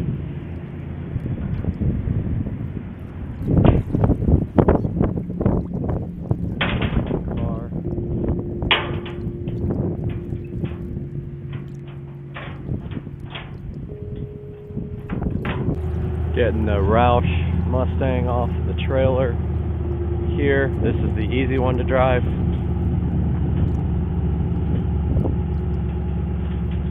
Because it has a regular clutch, I'm sure. But the IS has a twin disc. Directing them off the trailer. They got the boards to prevent any scraping. Straight back. Straight back. Let it roll straight back. Come on. Come on down all the way. Keep going, bro. Straight back. He's got it off the trailer. Good. Woo, that front is so low. Good. Damn. Good. Wow. So close. Front air dam. Very close on this Roush. So we're gonna see if you can drive a twin disc clutch. I think you should come up and try. No? You want me to do it? Yeah. All right, I'll come. I kind of wanted to get video of it coming off though. I'll video you. Okay. All right. All right. Take It's your already time, on. walk up. Yep. There he goes. Alright. New owner of his new toy. Yep. Gonna see if I can even drive it. Awesome. Yep. Really pretty inside. Look at that. Yep. Short boy.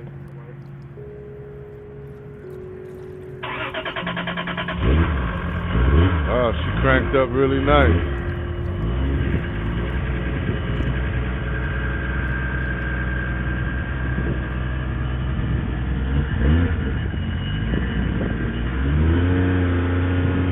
Warm up for a second. Gotta watch this. You got it?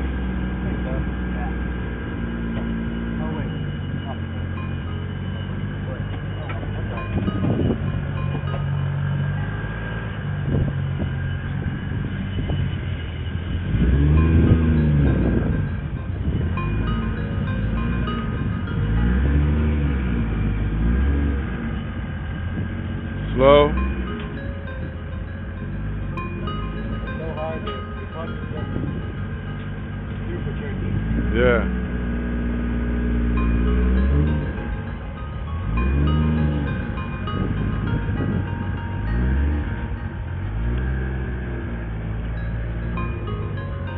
Take your time.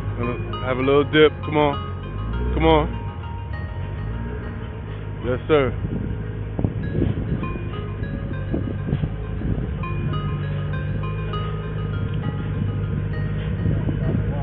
Come on.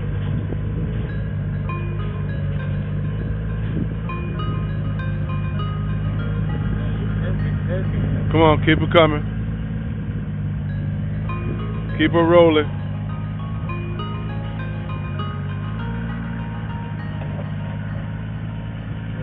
Yep.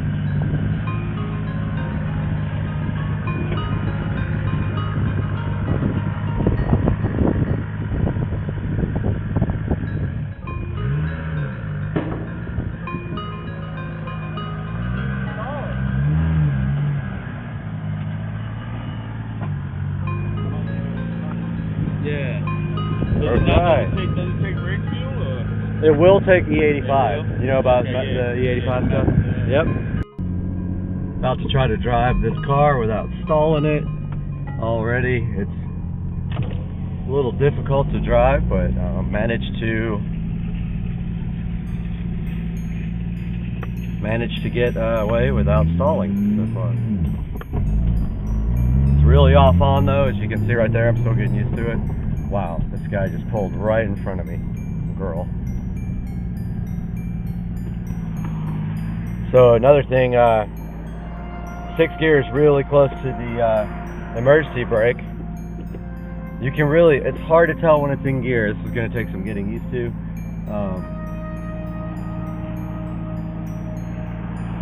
Really feels like a, wow. I did not do a good job flipping it just then. It feels like a really lightweight Supra. It's pretty crazy to drive this after having a single turbo Supra that made, you know, excess of 800 at the wheels. Now this does have the V160 swap, and I did remember I accidentally popped the hood, so I need to pull over and put that hood back down before it flies open.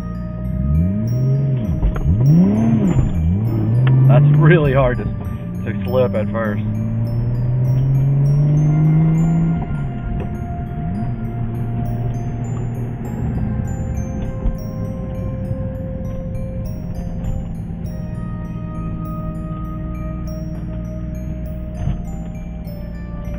Pull over here and fix the hood because I accidentally popped it a little while ago. really awkward driving for the first time.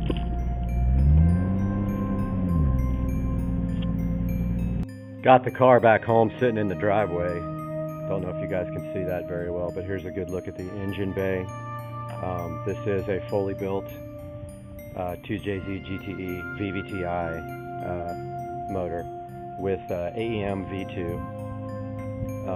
Pretty much no expense was spared on this car. It's just has an incredible amount of work done to it.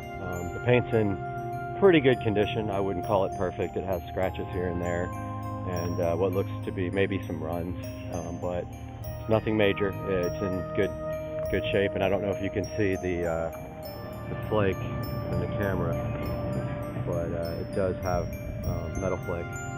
I'm about to polish it up right now, and then take it over to the DMV and get it registered up. So there's going to be some more information about the car at the end of this video, but for now, here's a good look at my 2003 IS300 with a full Toyota Supra swap. It has the 2JZ GTE VVTi engine, fully built top and bottom end, including cams, fully built head. It's running a Precision 6266 turbo, and it makes approximately about 530 wheel horsepower on medium boost on 93 octane fuel, presumably tuned moderately, but this turbo is capable of about 750 to the wheels on E85.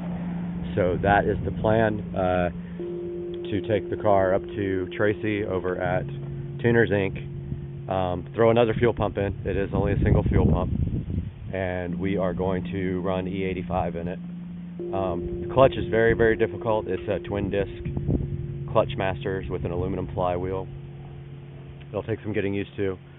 The V160 is pretty noisy, right underneath the transmission well right there, but it is definitely a throwback to my old Supra days, and it's going to be fun to take to the shows and drive around.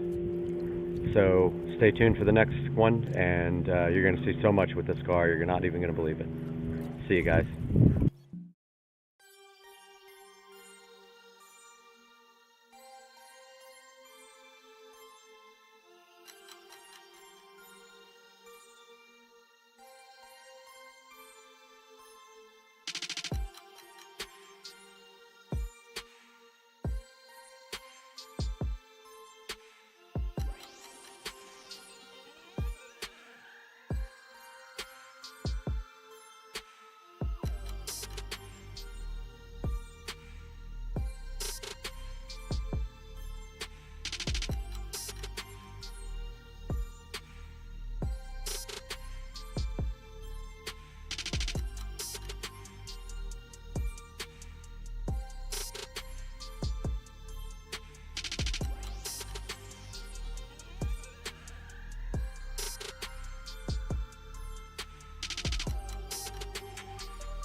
that line. So I got a whole nother gear after 120. Yeah, and that's a long one too. Your 6 gear is pretty long, isn't it? Yeah, so I'm actually not that worried about that now. I think I can get 150 out of it. Yeah. So if that's the case, I'll keep this. Yeah. Alright, you can stop.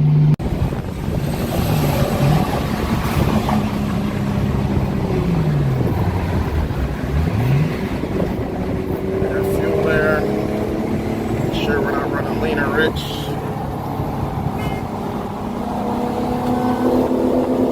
One, two, three!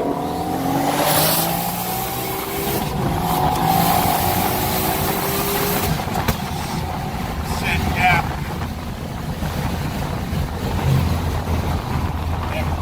Yeah. Is the gearing a little? Yeah. Oh shit. Farm did that too. Oh. Oh shit. Look at front. Oh shit. Hey, we gotta get off the road. We're on the shoulder right now. No fucking transmission. There you go. Alright, you're back on, brother. Well, it's not running.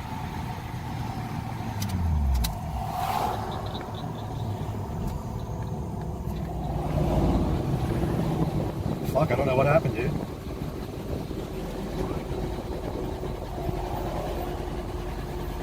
Sounds like no fuel again. Yeah, it's not getting fuel.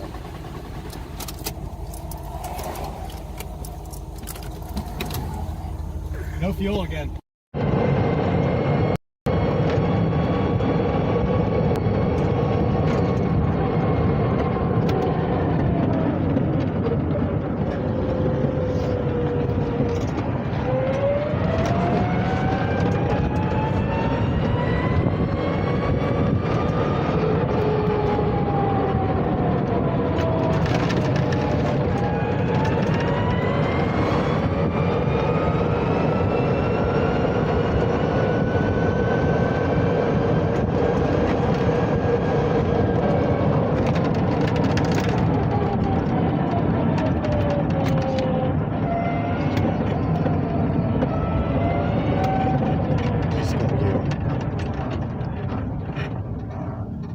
Thanks, dude.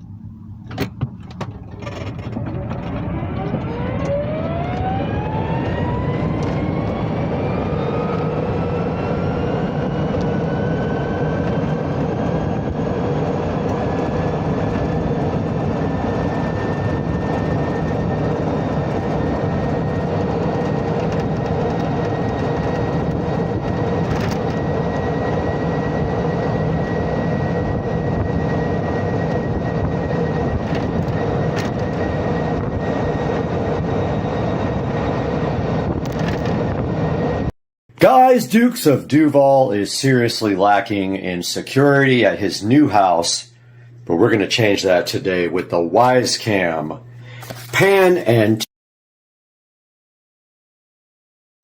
we're going to be installing this for Dukes of Duval at his house today on the channel. Stick around.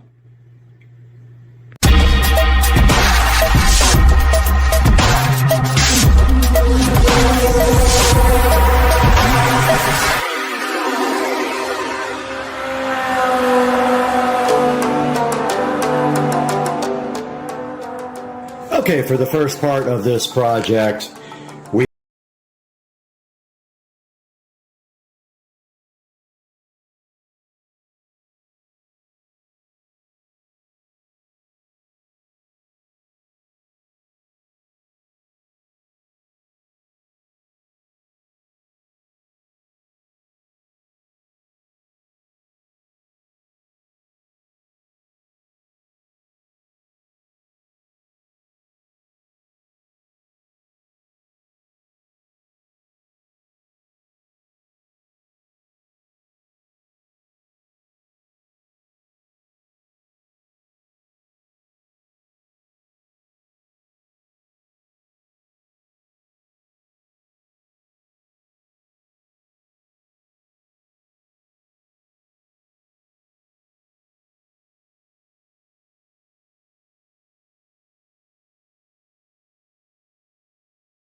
bracket.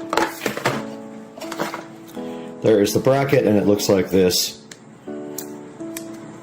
Lines up like that. So you will mount this to the wall, and then you will mount the wise cam to this dude like this. There's probably a screw that goes underneath it like that, if I had to guess.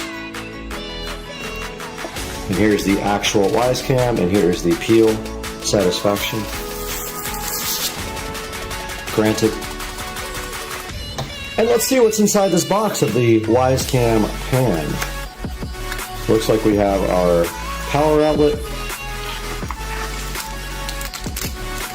Looks like we have the screw to mount the wise cam to the base, and some screws to actually go into the wall.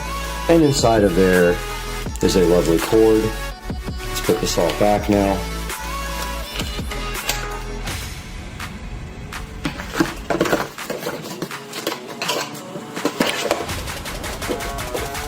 And that is a look at what is inside the box of the wise cam pan.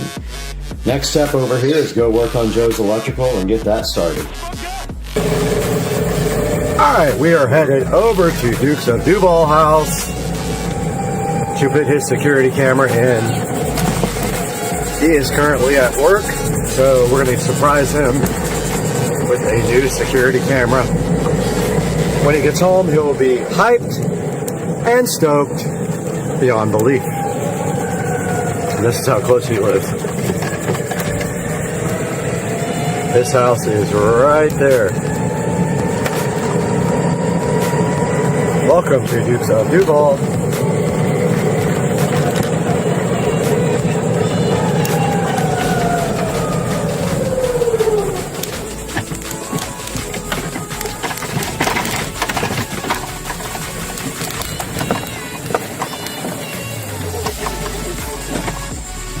We are here at Dukes of Duval's garage, and the first thing we need to do is take this receptacle out, and we can then run our existing receptacle that we made in the bag, but we need to get a ladder in here, so we can get to that first.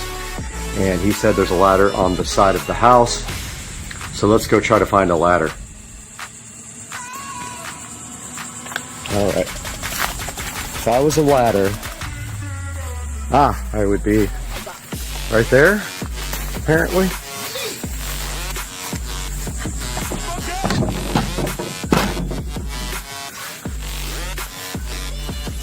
Oh my goodness, that's a big ladder. Huh, okay.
Forgot every bit of the lights, so I went back to the house to grab the headlight and a work light, and I'm going to head back over to Joe's as soon as the coast is clear. Let's go.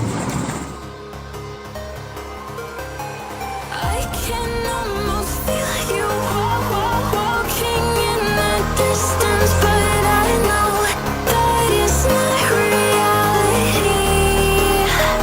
If you are echoing around inside these parallel dimensions all alone, know I'll find you in my dreams. I'll find you in my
Okay, we should have our wire for power fished up through the attic.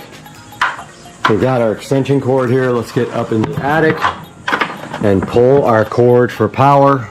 And we've got our light right here as well. It is a good 90-degree day out here, so it's going to be hot. We're going to want to get everything done as quickly as possible.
Okay, I was unable to connect this camera to Joe's Wi-Fi network, so I ordered him a Wi-Fi repeater, which we will probably put in the garage somewhere here because the Wi-Fi signal is not strong enough. So he is connected to my phone right now for hotspot. So I am just waiting for this to update, and the thing turned backwards, so I'm wondering if we have it the wrong way.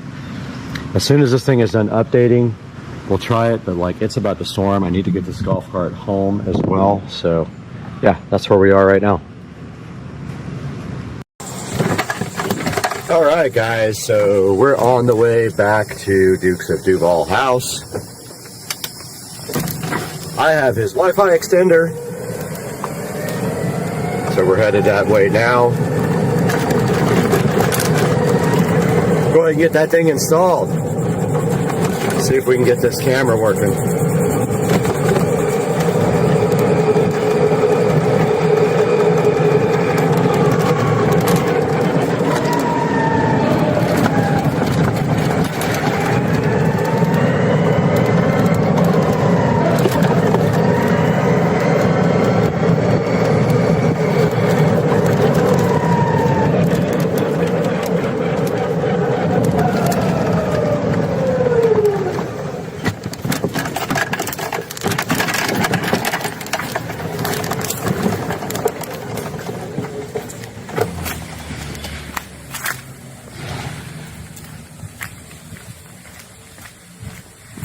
Here is the SD card for the camera. So while we're up there, we will install his SD card. And the SD card will allow him to record on the camera. We're going to go ahead and open this right now. Check it out. And here is the SP Superior Pro SD card, looking so fresh and new. For the camera, this will allow him to record for weeks at a time and go back and review the video. But first we have to get the GoPro and stuff out, which I already did. It's right here. Bad memory. And we'll get out the Wi-Fi extender. We got to install that. I just got to figure out where. But I'm thinking right here, right there is what we'll do. So let's go over this and how this happens. All right, installing the wireless repeater is as simple as just plugging it in like this. Or actually, I don't know if this will take up a plug, but like maybe like this. And once that Wi-Fi repeater is completely powered up, you then just go into your phone and connect to the SSID of the repeater, and we will show you that on the actual phone. We will do a screen recording, but you notice here that that thing is booting up right now, so we're just waiting for that thing to completely boot up. And then we open our phone up and connect to the Wi-Fi repeater network, and then we will configure the wireless N repeater for Joe.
Alright, there is an annoying guy over here with something on, like an automated device, being a dick. But we're going to open up Wisecam and see if we can configure this camera. We got to go to cameras, pan. Oh man, this guy killing me. Killing me. This guy.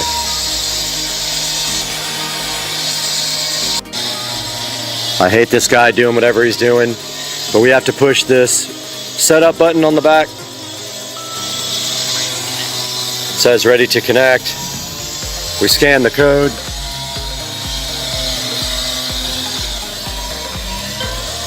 It says scanned. This guy's killing my video.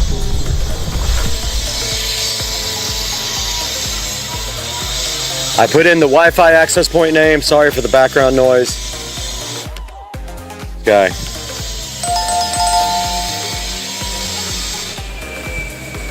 It is connecting right now.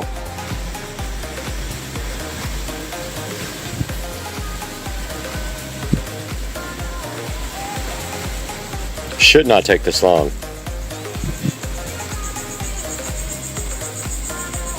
All right.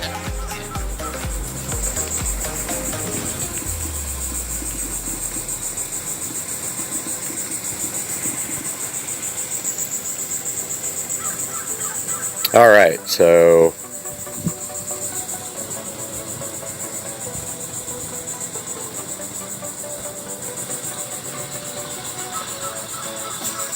we are done setting this up.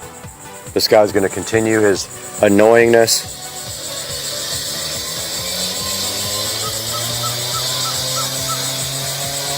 And we might have to change the way this is oriented.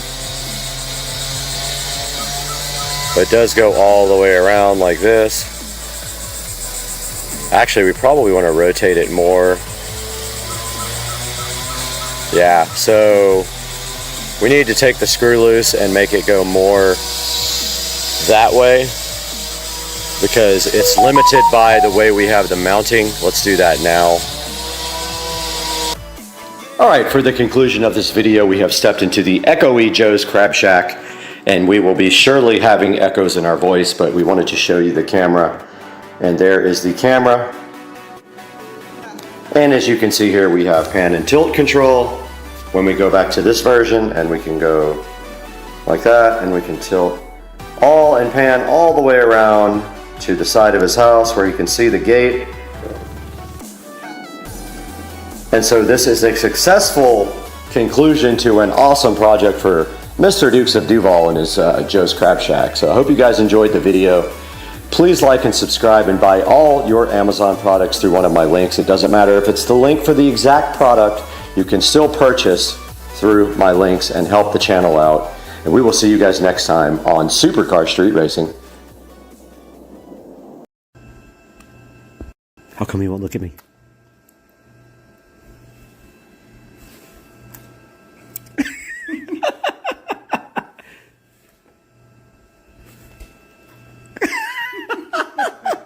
All right, how many do you want to get? 200. 200 pounds. By the pound. Is that a lot?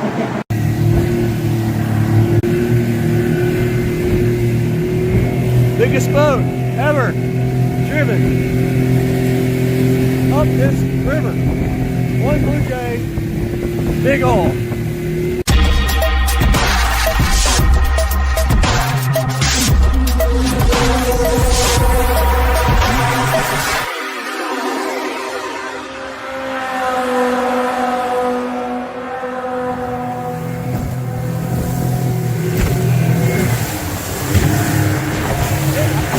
Oh my God! One Blue Jay. Drive my motor. You anything else video? What the hell? Dude.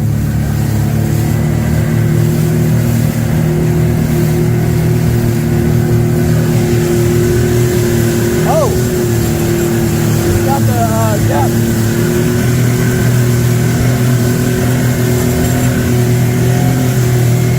This thing is insane.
It goes down. It goes down. It don't go down.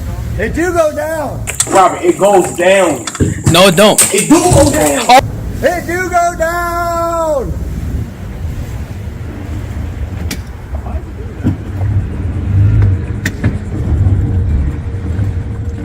Oh shit balls.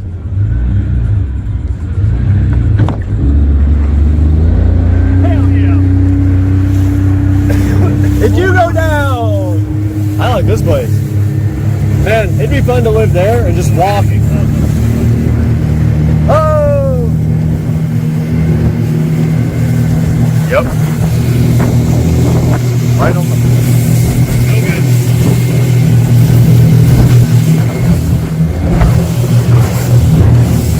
Right into the tornado.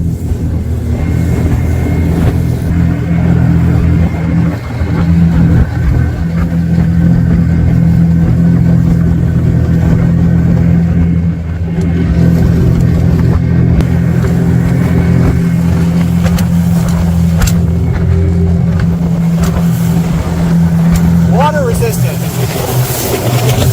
Oh! It's saltwater resistant.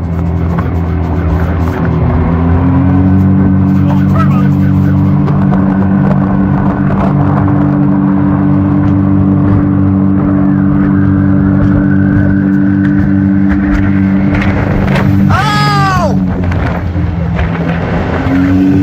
Water resistant.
Good shit.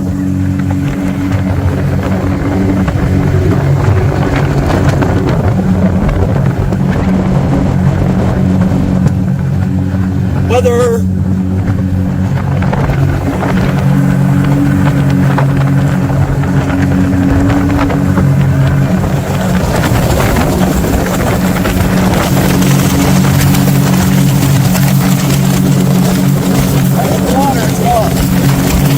It'll be live underwater.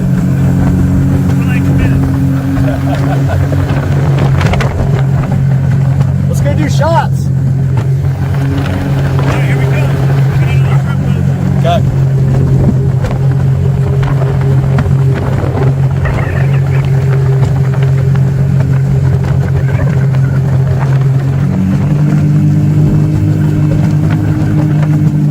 Let's go.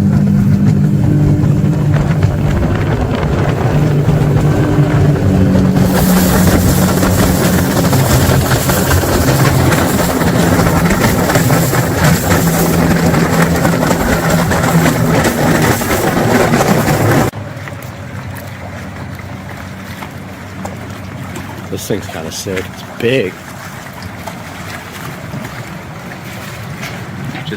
Do they just do shrimp? This guy? Yeah. Dang. That's awesome. We need to buy like how many pounds? I don't know. 10 pounds of Royal Reds. They usually buy. Hopefully they got Royal Reds. I don't know if they have them or not. They usually do. But the price is so good, and they're like that IQF frozen, I think. So they're phenomenal. Like fresh. You when you defrost it. Got some good video today. Camera got ruined. Phone got soaked.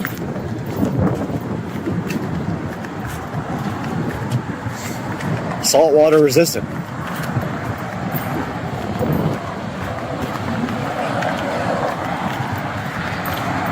Shrimps. We bought some here at one time, me and you. They were fantastic. I remember.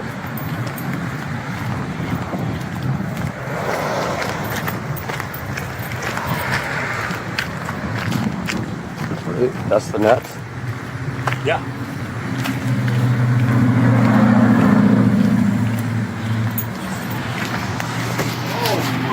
God. You was waiting. You're not looking at. I didn't catch you looking at porn, did I? No.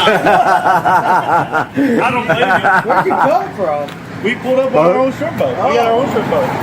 But we're no good at catching shrimp, so we figured we'd just buy from you. What's up, man?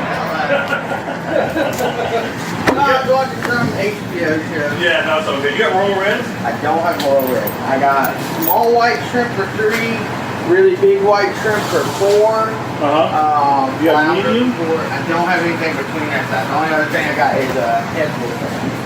Headless what size? 21.25 to Oh yeah, that'll work. You want to just do headless, so we have to do, we'll fuck with anything? Yeah. $6? All right, how many do you want to get? 200. 200 pounds. By the pound. Not a lot. And do you have ice? Because I'm on the boat and I don't have it. I don't have ice. We'll be back So in we'll 10 need a minutes. lot because they need to keep the good ones cold. So we'll let the other ones defrost. All right, so and we'll 600. throw those out. So we need like 600 rounds. yeah, easily. How many you want to get though? Show me what the No, like 10 pounds. Let's look at 5 pounds real fast. You're not surprised. Let's Okay. do that.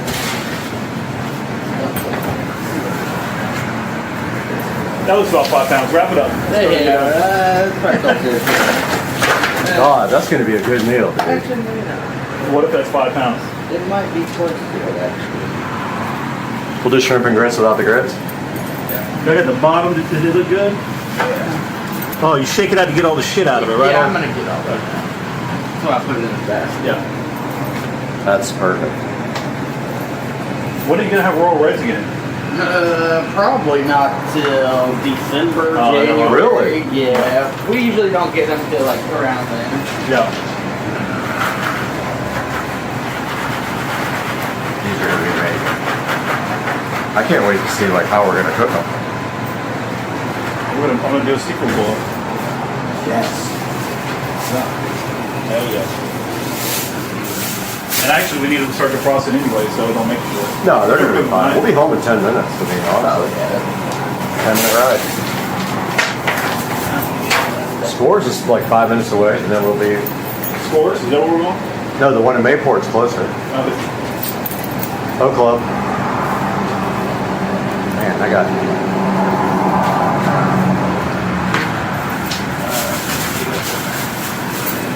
Smell tomorrow, boy. Woo.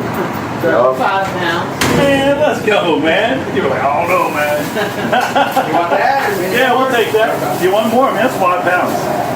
What do you think? Who are we going to cook for, though? Like just us? Well, we can send them because they're frozen, so you can use what you want and then put the other ones. Is that enough to cook for like neighbors and all that stuff? I mean, it's fine. That's 5. That's probably around 110, 120 shrimp. Dang. A half pound.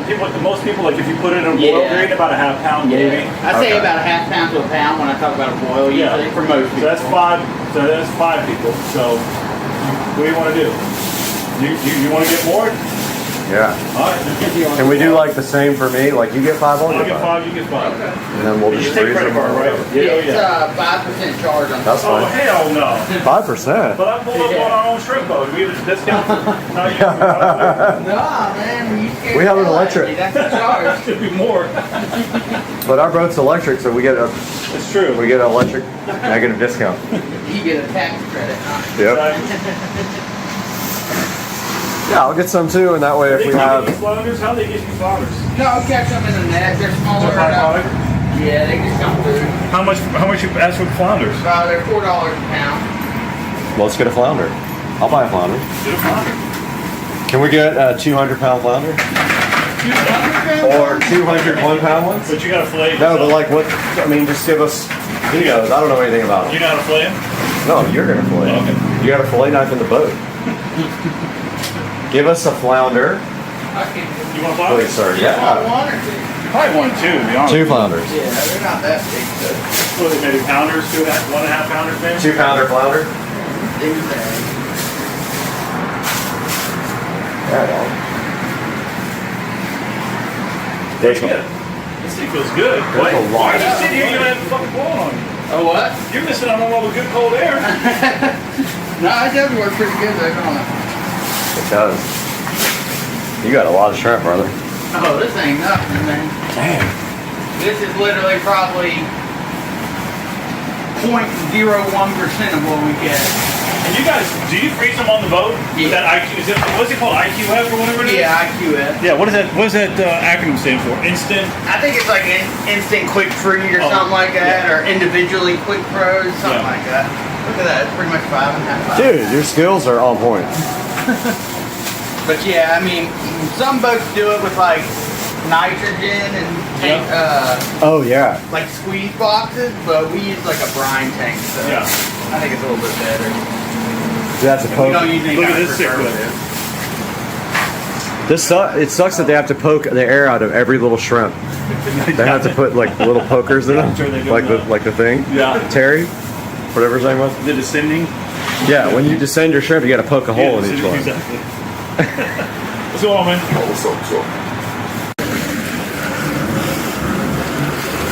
Heading into a storm. Oh, wait for the storm. Beautiful here, stormy right over there.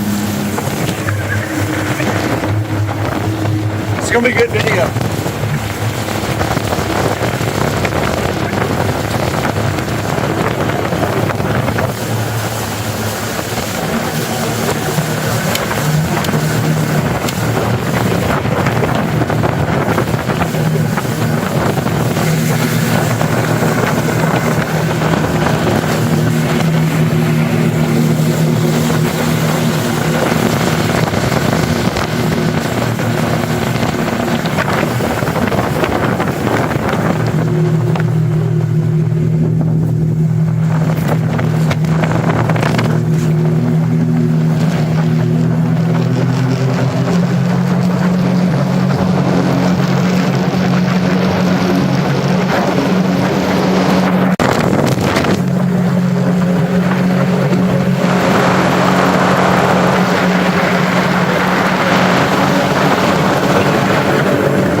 I'm gonna park my car in the backyard.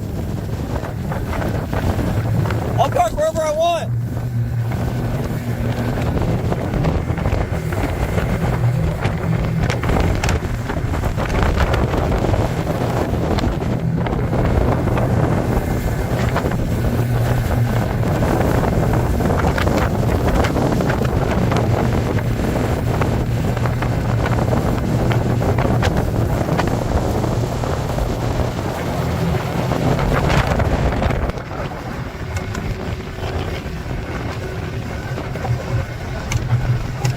Picture upper.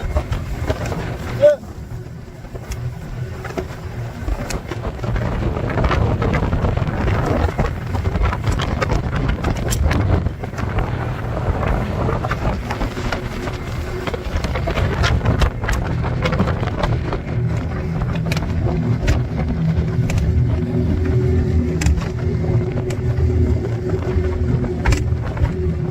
My spine.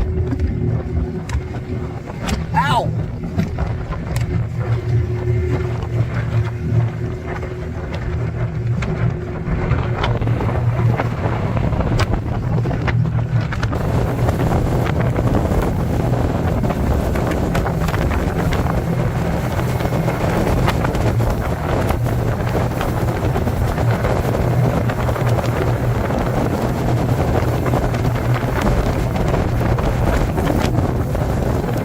Oh yeah. Ow! Sick. I love that one. Dude. That's a nice one. That one too.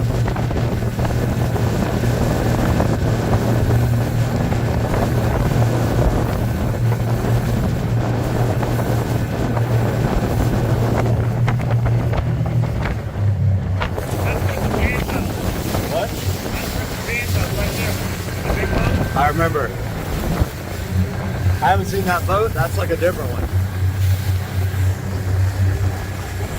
Let me show you the big house. All right, let's go. The house with that. Oh, that one. Yeah, they got a boat hat. Like they got a. Ow! Like. Ow! Ow! My balls! Ow! Fuck! I can't even.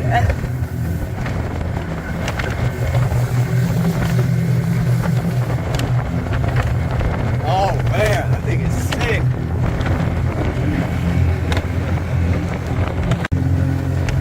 This thing. Whoa, what is this? No way.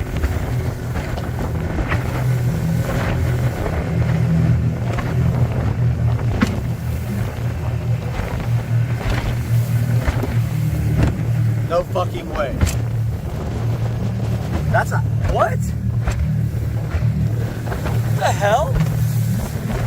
How do I not know about this place? Look at the boat. Dude, that's like $1 million worth of pavers. Oh, boathouse. Jonathan, you're going to build another big one right here. I want to live there. Jonathan's working on this one. What? What the? Oh, they're building one. That other place is sick. Oh, this is like, right by our house, right? Yeah, Fort Caroline. Fort Caroline, yeah. Look at that boathouse. They got their golf cart parked down there. Yo! That's the Fort Caroline Park right here. Yeah, they're right there. And then there's the back. Oh, watch this.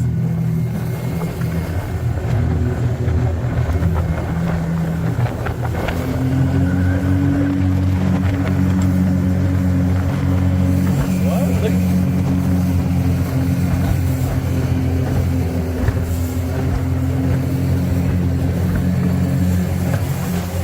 Yo! Chimiquan Berserk. There's the fort.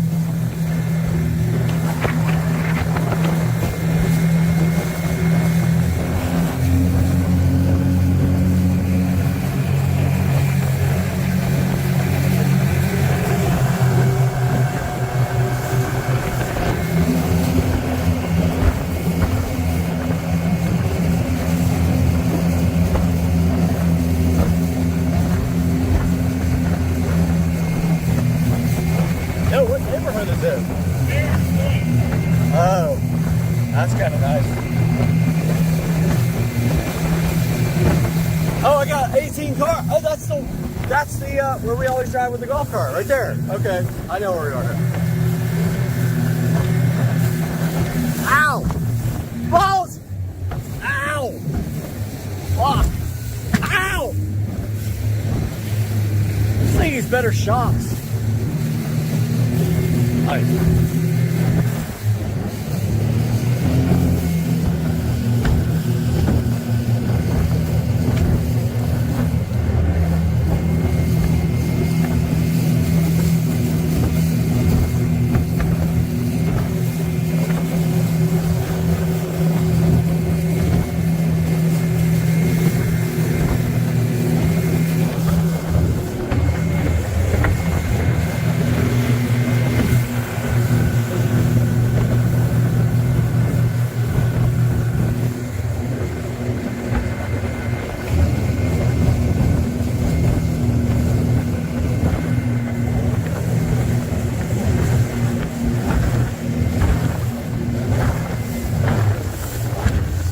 Hey, can you back that trailer down? Maybe. Can you? Probably. Yeah, I'll figure it out. We'll either not or do it. One or the other. Yeah, I think I can. Oh, nice scout on top of that one. Go ahead somewhere. We passed this guy on the way up. No. I thought we passed that dude. All right, land you off, all right? All right.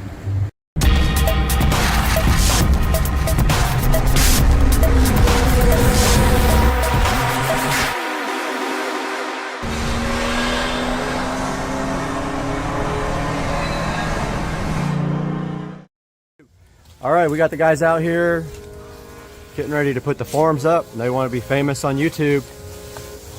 And what they're doing out here is leveling these two areas. Right here by the sunroom will be up on the, almost to the foundation of the house. And then it's going to step down right here to another concrete that's going to extend all the way out and then go all the way to the end of the house here. You can see here they're working on leveling this part out and clearing it out so that they can form it up. And they are spreading what's there in order to level out this area. So they're using the existing topsoil and mulch to make a base for the concrete. It's already looking crazy. And it's just amazing looking. And we'll get back to you guys with an update as soon as we have one. A little update from this side over here as well. Concrete will run all the way up to this area here where the pavers start, and then go all the way up to the front of the gate, and then there's going to be a pad at that gate in front of the gate as well. And it looks like they are going to form completely today, so we're stoked about that.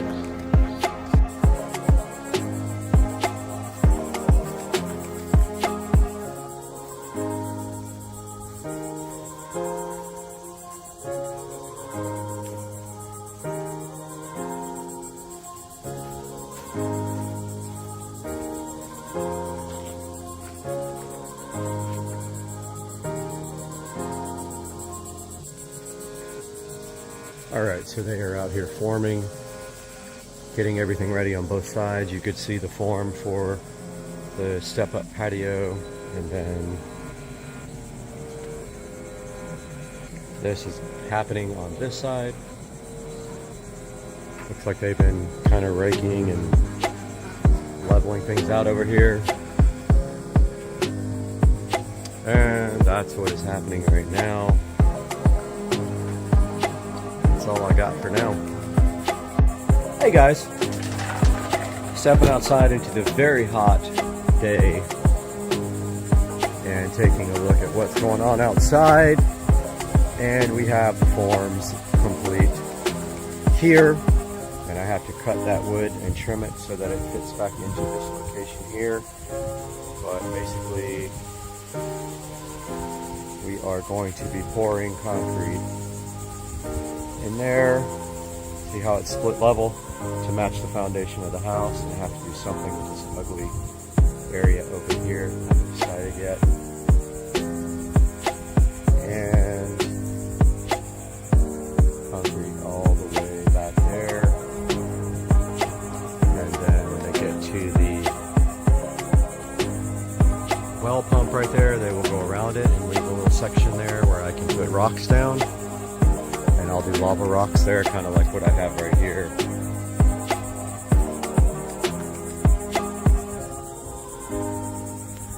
And then over here, I think they went to lunch right now.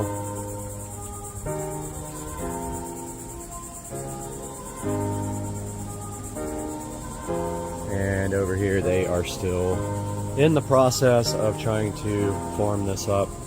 But this side will be pretty simple, except for over here where they have some work to do. But yeah, that's where we are so far, guys. Hey guys, Supercar Street Racing here again for another episode. I'm glad you joined us today. And today, I know we look like absolute crap, but that is from actually working out in the garage. And today we have more of the mini bike restoration. I've been working hard on this, probably put about 30 hours into it just this week alone. And we're going to be taking a look at that right now. It's a lot of work. There's a lot of footage, so bear with me and stick around and let's watch this footage.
You can see here today that we got the handlebars off, we got the headlight off, and we got all that stuff sanded and painted, and here is what it looks like as it's drying. I just have to paint that copper if it'll stick. I don't know. I'm having issues with the copper paint. But there is the handlebars all ready to go. There is the fake gas tank, the back fender, and the real gas tank. And then over here outside drying, we have the front fender looking all nice and good. The only place it doesn't look great is where it rusted, and I didn't do body filler or anything. I just sanded it really well and painted it. So you're going to see that, but that's okay. That's part of the patina. And then we have our headlight and our chain guard, which I did in copper. I had a little issues with the paint not sticking, but it looks like a couple of coats made the difference on covering that part up. So I am going to attempt to paint this gas cap copper. It may be a complete fail. I might have to sand it first, but I might do like a really light coat and then see what happens, because yeah, I don't want to have to paint that whole gas tank again. And it looks like I got to mask off the gas tank just to do the gas cap, because it's not a real cap. It doesn't come off. But guys, I hope you enjoyed the video today, and I'm so glad you guys are hanging out with me for this awesome mini bike restoration, and we'll see you guys again soon on Supercar Street Racing. Later, guys.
Okay. Check 1, 2, 3, 4. Mic's hot.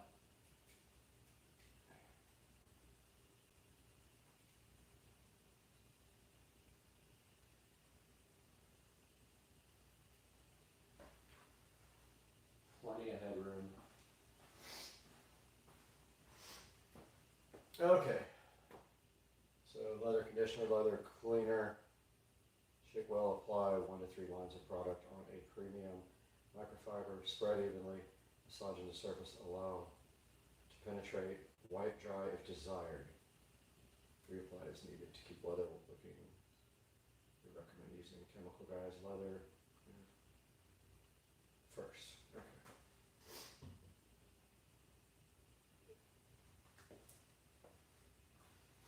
Are we rolling?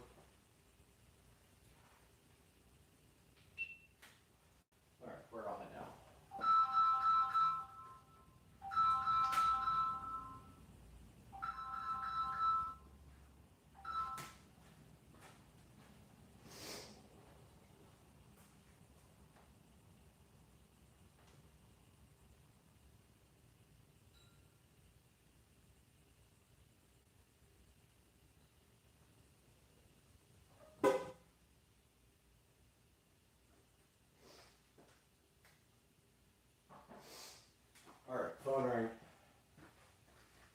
All right, we're back. This thing can see a lot. Don't need to see the washer machine and dryer.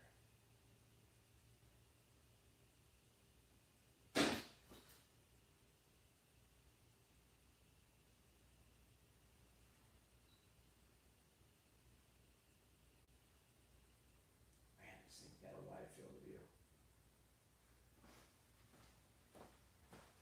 Doesn't even look like it's on me. Oh yeah, it's way on me.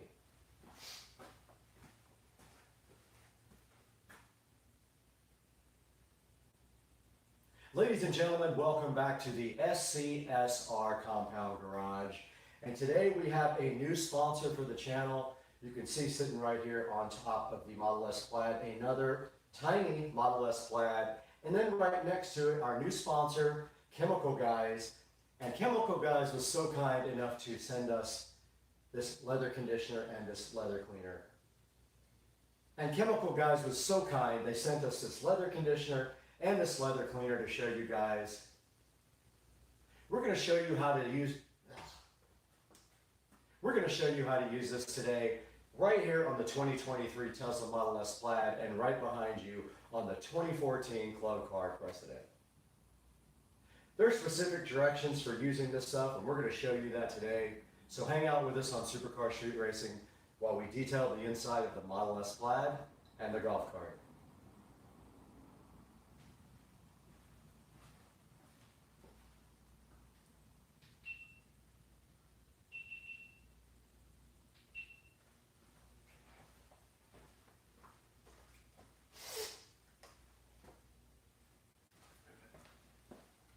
Need a preview so bad.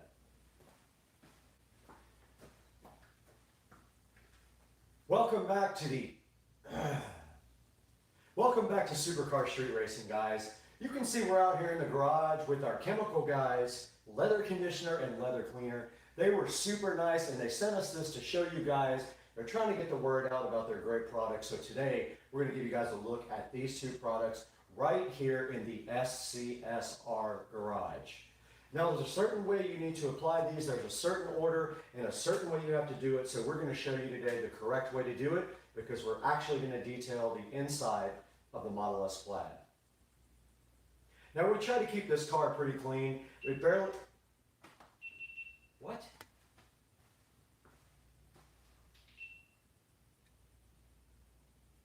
the deal with that?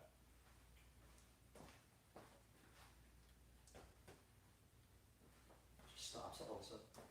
Stupid thing. Great.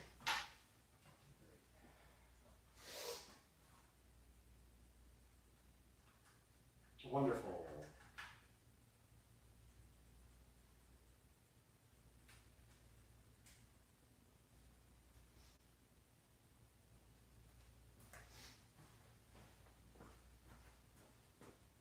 Now we try to keep this Model S Plaid really clean. It only has about 2,000 miles on it. And so we drive it on the weekends only and we keep it detailed and nice here.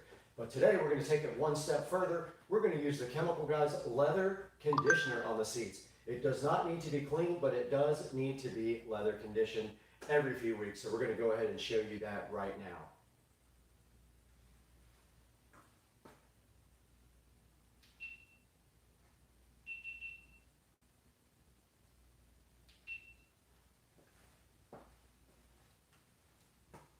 Now you guys just saw me clean the whole inside of this Tesla Model S Plaid with the Chemical Guys leather conditioner. But we got to take this one step further because we need to show you guys how to use the leather cleaner. So what we're going to do with the leather cleaner today is we're going to turn our attention to our Club Car Precedent over here. We're going to clean all the seats and then condition them with the leather conditioner. So one step at a time, let's get busy now with the leather cleaner on the Club Car Precedent.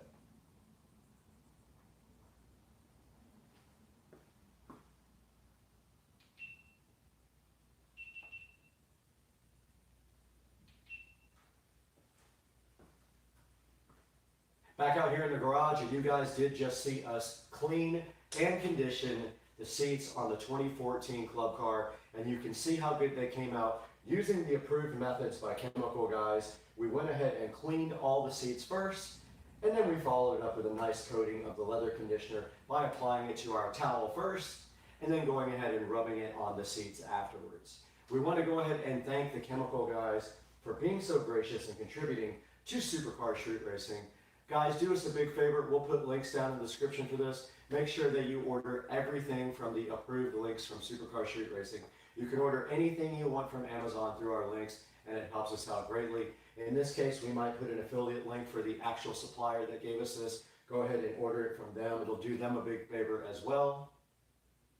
And we're going to have to get out of here pretty soon, but we're going to take it into the studio first and look at this stuff online with Brad.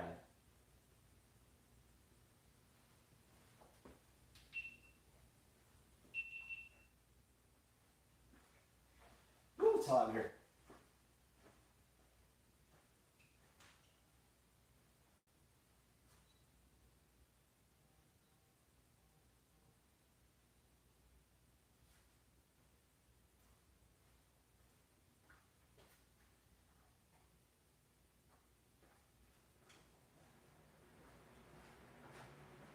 Go ahead and get pics while it's set up.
We are coming to you live now from inside the Tesla, and we have the chemical guys, leather conditioner, right here with us to show you guys.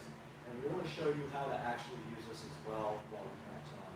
So the instructions do say take the leather conditioner and grab a nice soft towel, and then just take and put a couple of stripes, 2 or 3 stripes, directly onto the towel like this.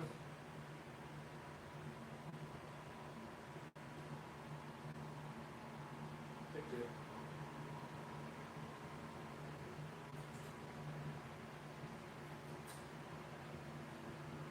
Take 2.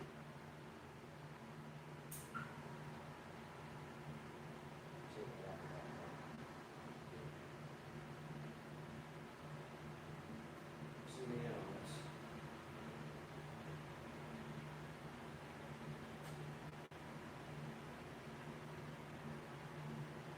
Okay. Now we do have a couple of stripes right on the towel here to go ahead and start working with. And all you have to do is work it into the towel. And all you have to do is work it into the seats. And then when you're done, if you'd like to, you can actually buff it off and dry it. Or you can make, and when you're done, you can actually buff it off and dry it. And then you can do a second application if you really feel like it.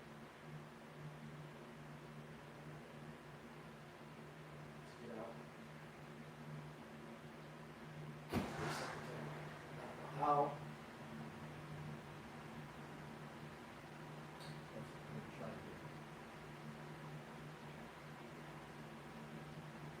AC physical.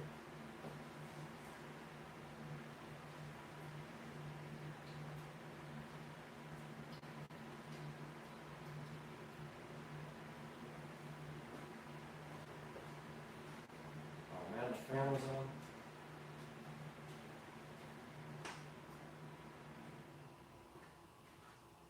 That sucks. Hopefully it didn't pick up all the fan noise.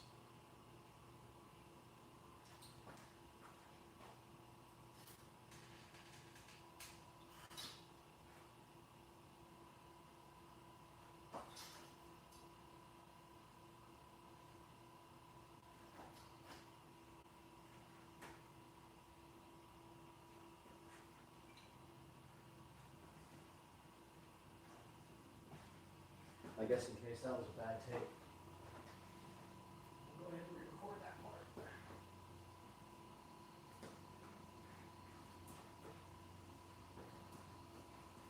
All right, we're going to record that part again, just an overview of how you put it on the towel. So yeah, you just take your towel and you put about 2 or 3 stripes of the stuff right on the towel, and then you work it into the surface. We're going to go ahead and start with this Model S door panel right here. It's a lot. There's a lot on this. So I'm gonna go ahead and knock this down a little bit because I've been putting quite a bit on it. So I'm just gonna knock it into both sides here so it's not so thick. And then I'm gonna go ahead and proceed to put it directly on the door panel right there. See it going on with a nice finish there.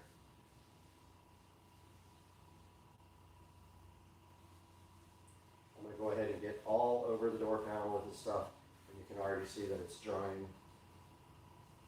Don't forget to get into the cracks.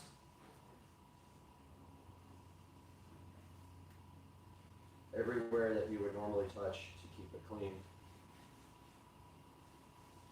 And the sides too.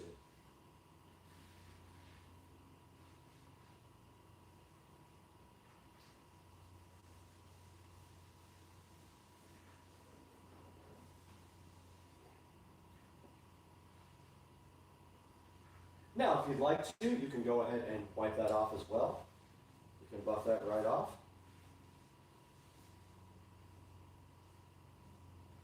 Just like that.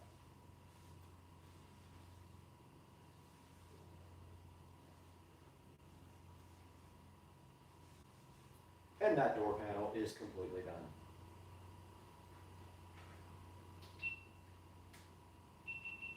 All right, we need to reset somehow for the seats. I don't know how we're going to get this shot. Just right here.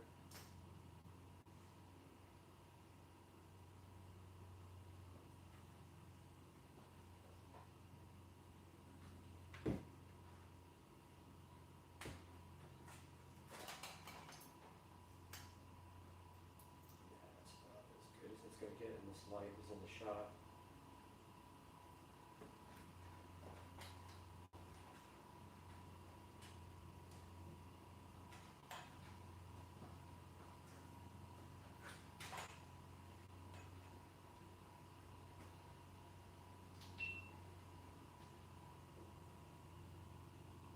Check 1, 2, 3, 4, 5. Check the shot here.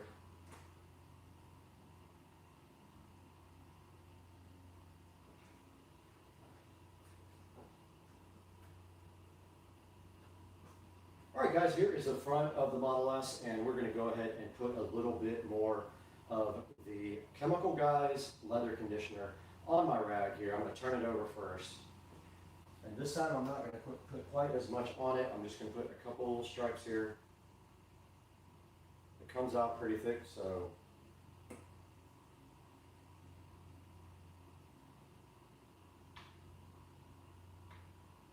should be good enough. And now let's go ahead and apply it to our seats, but let's put the seat forward a little bit so you guys can see it better. And we'll go ahead and start, get it worked into the towel a little bit.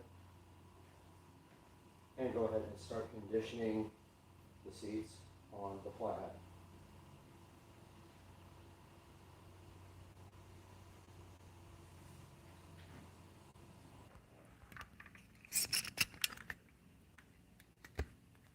Overheated. You guys overheated.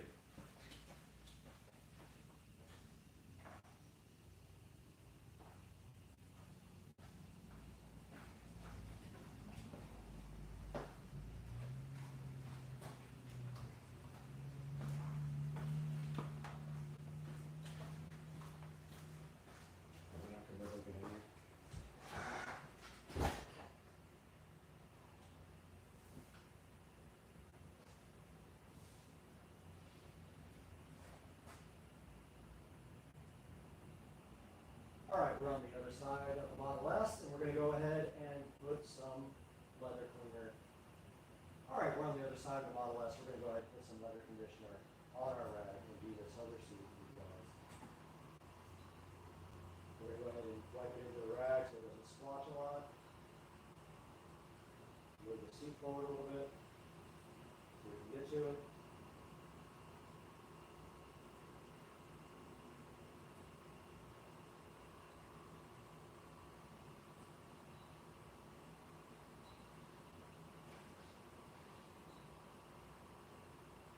And go ahead and apply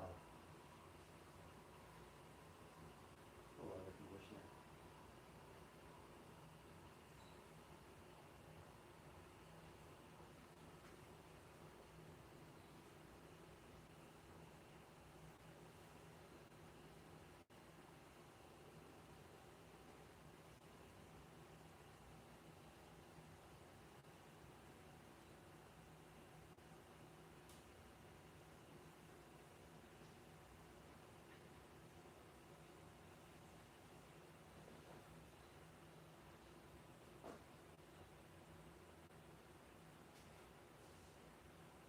Buff it out now.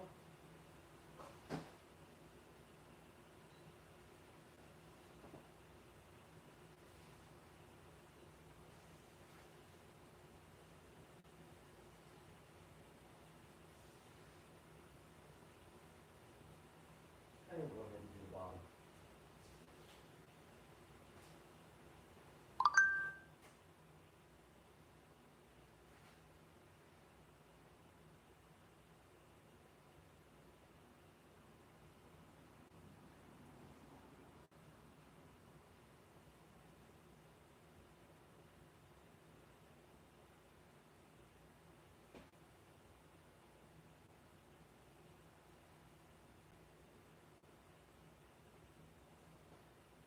You gotta work it in good in these seats with ventilation holes, or it looks splotchy.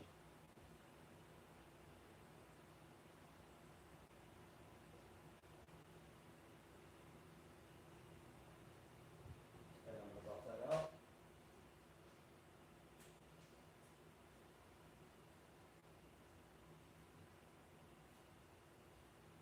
And that seat is done. I'm gonna get in so I can view the door panel because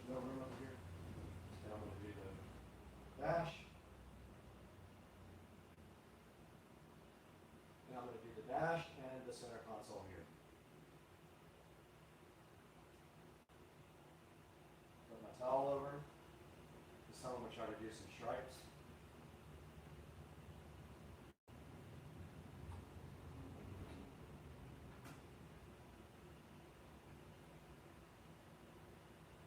And I'm going to go ahead and rub that into the dash.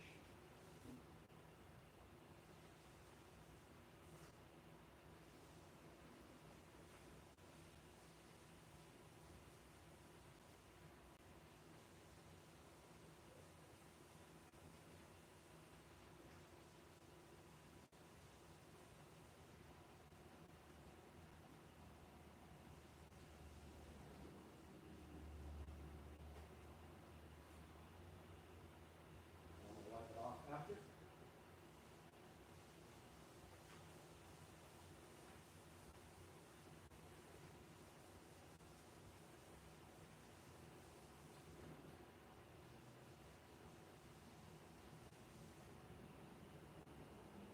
I don't have a dry enough towel for this, unfortunately. Moving on to the center console.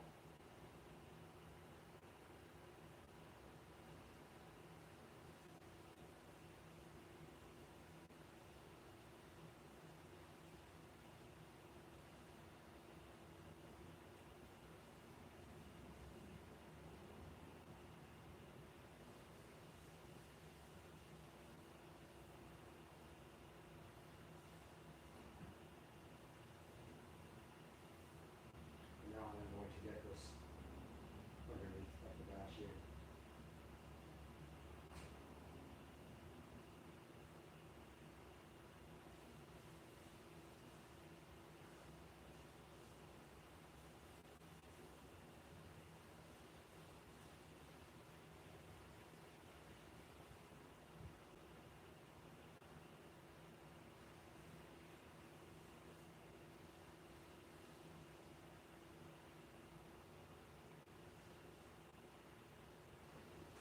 And now the door panel.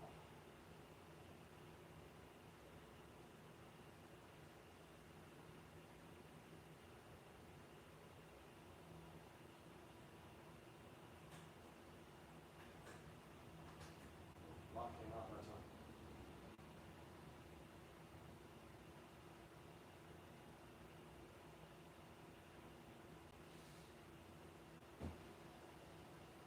If you roll the window down, it'll keep you from getting it all over the window.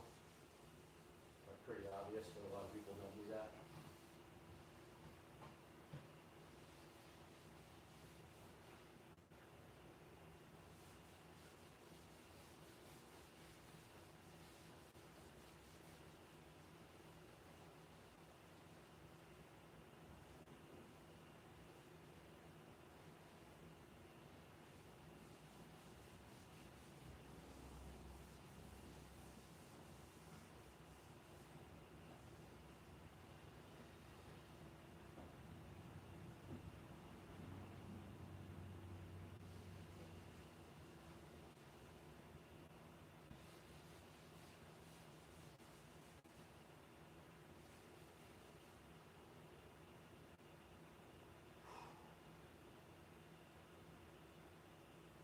All right. The front is done.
Check 1, 2, 3, 4.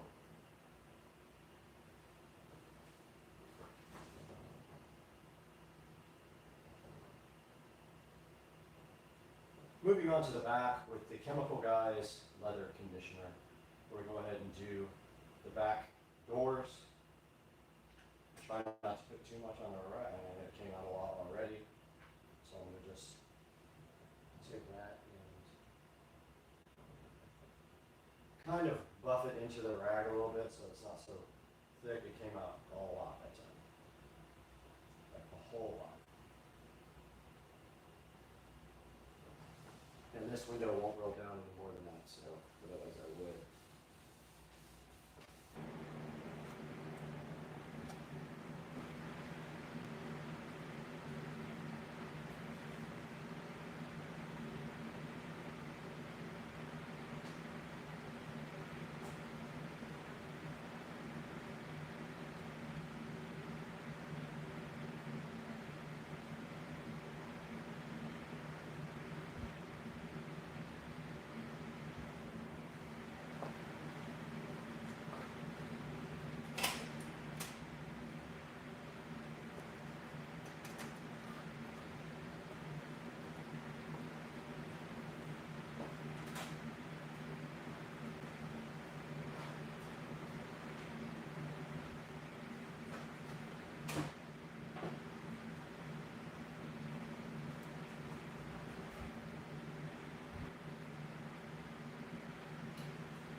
All right, we are now in front of the golf cart. We're gonna go ahead and do this take.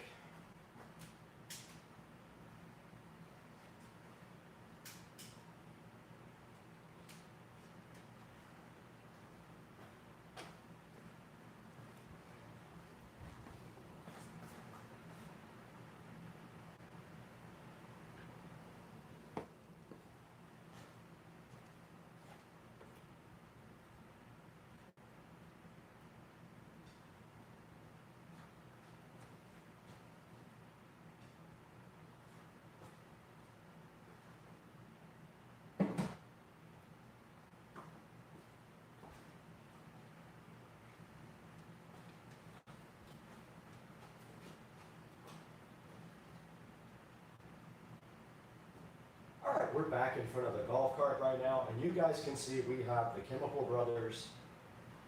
I say Chemical Brothers. All right, we're back in front of the golf cart. You guys can see we have the Chemical Guys leather conditioner and the Chemical Guys leather cleaner sitting so fresh here. This time though, we're going to go ahead and clean the seats with the Chemical Guys leather conditioner, and per the instructions, you shake well, you spray the leather cleaner on a microfiber cloth, and then you wipe the leather cleaner into the surface to remove the dirt. Let's go ahead and get our microfiber cloth out, fold it up, go ahead and spray some of the leather cleaner on it, and we'll go ahead and clean this leather.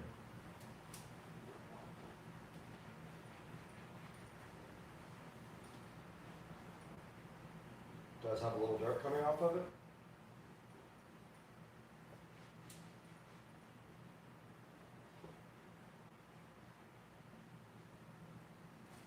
And that's all there was to that. And we'll flip to the other side because there was some dirt on that seat. This cart is out in the garage all the time, so it is going to get dirty.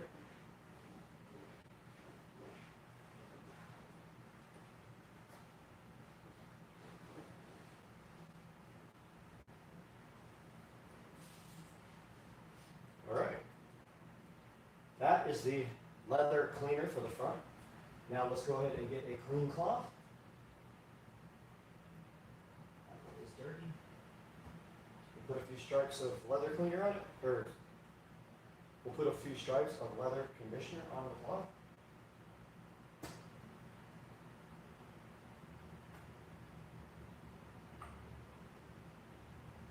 And then we'll go ahead and condition these seats.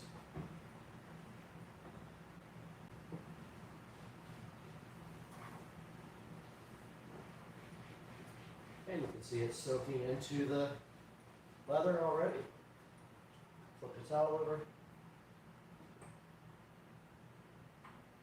Put a few more in it.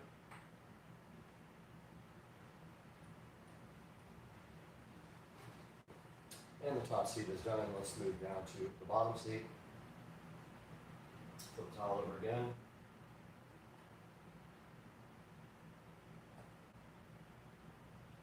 I put way too much on that.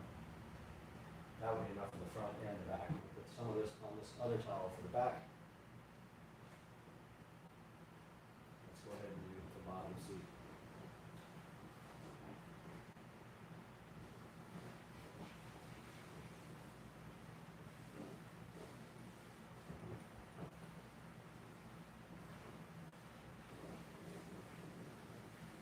All right. The front of the golf cart is finished. Let's do the back now.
All right, we're back at the rear of the golf cart, and we are going to start with the leather cleaner. Let's go ahead and spray some on our rag here and wipe down this top seat. Be careful of the tiny Tesla.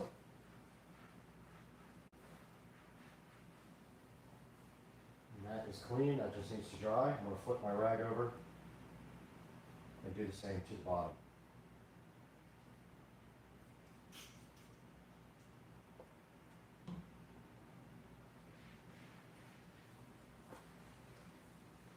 That will get all the grease and contaminant off the seat and clean it and get it ready to be conditioned.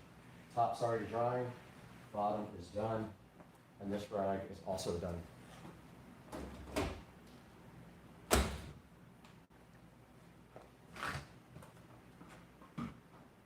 The top is dry. I've already got some leather conditioner on my towel.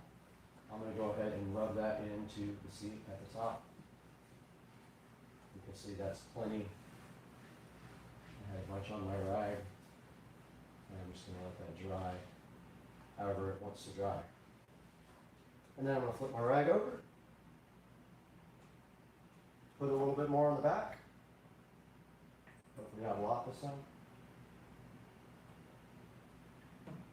And go ahead and rub the bottom seat as well. You can see that it takes all of 2 seconds to do the seats. Let me just go quick. And now the bottom seat is done, and if you want to, you can grab a dry rag and wipe off the excess.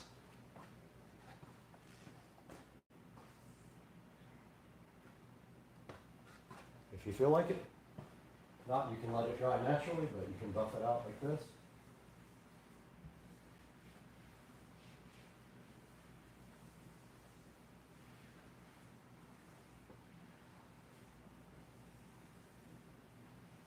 And that is that.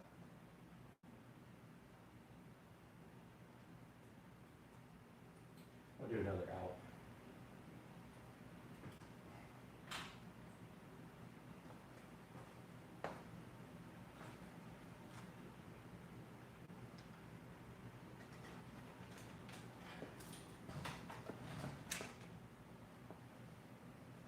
Do another outro.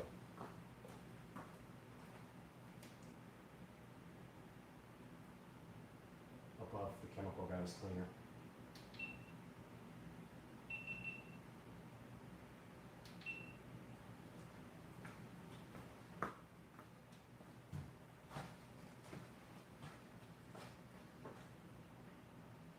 All right, guys, you just saw us go ahead and condition the. Take 2.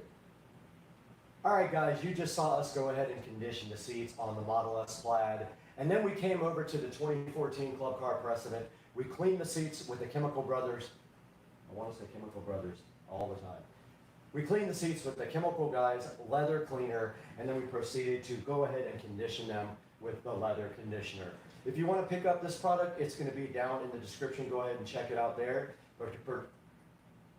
If you want to check out this product, it's going to be down in the description. Go ahead and check it out there. But for now, let's throw it over to the Supercar Street Racing 4K studio and see what Brad has to say about this product. Why was I looking at the light the whole time? I'm going to do that over. I was looking at the light, at the camera. I'm stupid. All right, guys, you just saw we went ahead and conditioned the seats in the 2023 Tesla Model S Plaid. And then we came over to our 2014 Club Car Precedent, went ahead and then we came over to our 2014 Club Car Precedent. We went ahead and cleaned the seats with the leather cleaner and then proceeded to condition them with this leather conditioner. Go ahead and check out the Chemical Guys. Go ahead and check out the Chemical Guys products down in the description and pick yourself up some. Now let's throw it over to the 4K production studio with Brad and see how you can get this stuff online. Perfect. Motor. It's hot.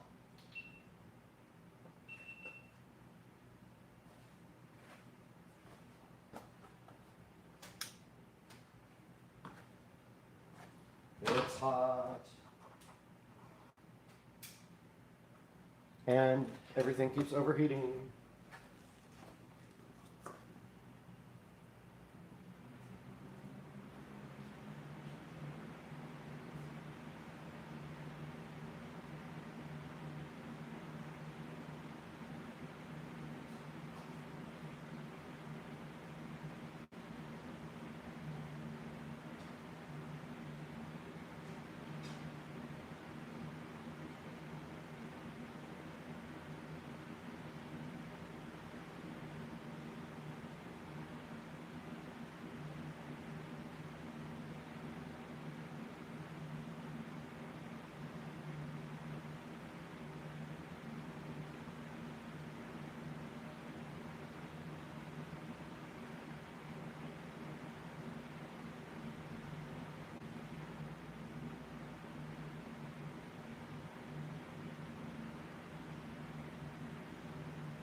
Alexa, turn off. Never mind.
filter was so clogged on my vacuum cleaner.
set air 2D1 to 72 degrees.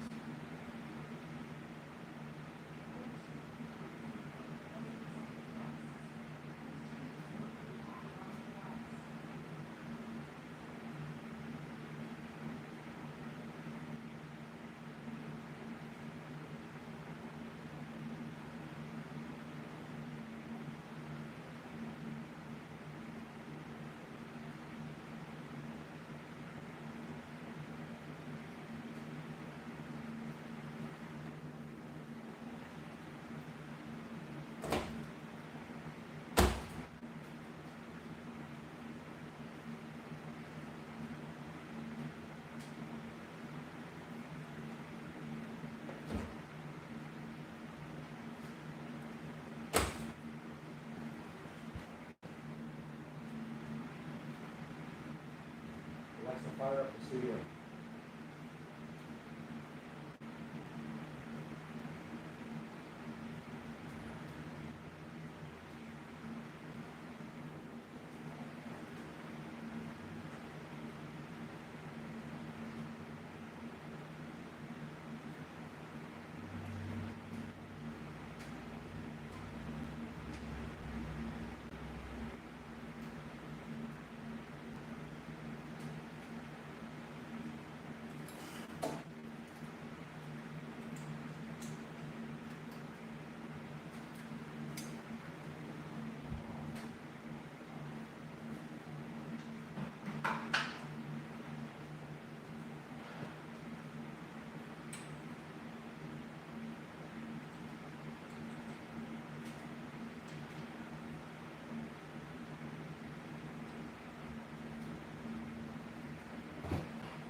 That was fun taking you to school today and delivering you into the schoolyard, because you don't understand about country accents like I do, because you're oblivious, because you have one and you hear it every day. But when I brought you and delivered you into the school and sat you down in your chair and told you, now you know.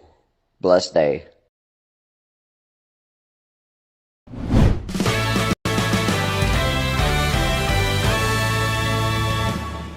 Ladies and gentlemen, today on Supercar Street Racing, we have this Marantz Cinema 50. Now, this is the best receiver I've ever owned. The other two receivers are Marantz Cinema 70S's. We stepped it up this time for the home theater room and have some other upgrades in mind too, which are hidden under this blanket. So today on Supercar Street Racing, we're gonna get this Marantz Cinema 50 unboxed. This is a 9.4 channel receiver, 110 watts per channel. It does everything. It does THX, it does Atmos, it does IMAX, everything in one box in the Marantz Cinema 50. And that's all coming up today when we unbox this high-end Marantz receiver on Supercar Street Racing.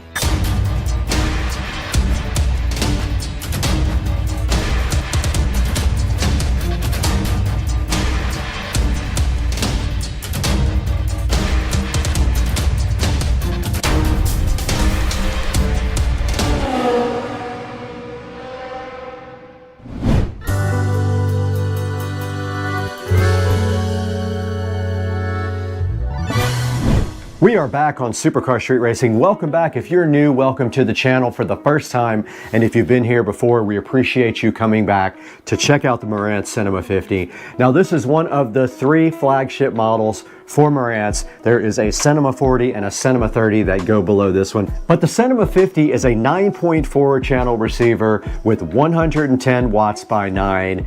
Plenty of power for what most everyone needs for a home theater. And then of course it also has 4 discrete subwoofer outputs. And from what I understand, you can control those separately in the software.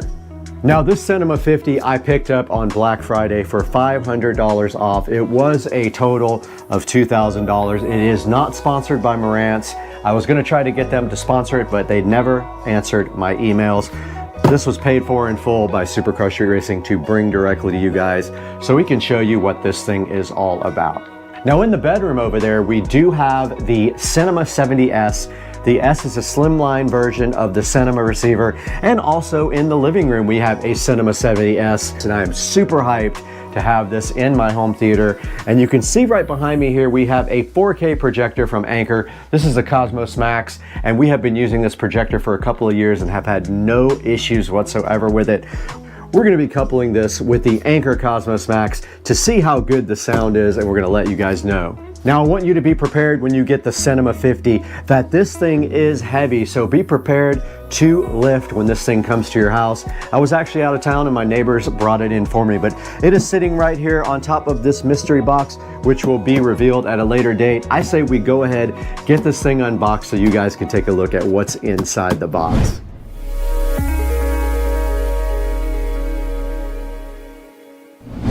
All right, we are down here by my old setup. Now what we have right here is a Pioneer VSX 933. I have had this receiver for a few years now, but I am upgrading. I am gonna get rid of this and go ahead and put this Cinema 50 right here in its place. And what we're gonna be doing with this Pioneer is we're gonna be moving that to the audio closet. We have a whole other project going for that where we are going to take the back of the audio closet off and have a nice access for all of our audio gear. So that is going to be removed. The Advent center channel speaker is staying in its place where it always has been. And so is the EX1200 Ultra Bass from Behringer. That is my low frequency enhancer for bass. Okay, we are also replacing the JBL studio monitors, and I can't tell you right now exactly what that is going to be because we're going to do that later on another video. Those will be going also. The subwoofer is staying in place though, and the center channel for now is staying directly in place. Now we might change the center channel. We just need to figure out how much height we have. We are moving everything down lower with a shelf, so everything will be closer to the ground.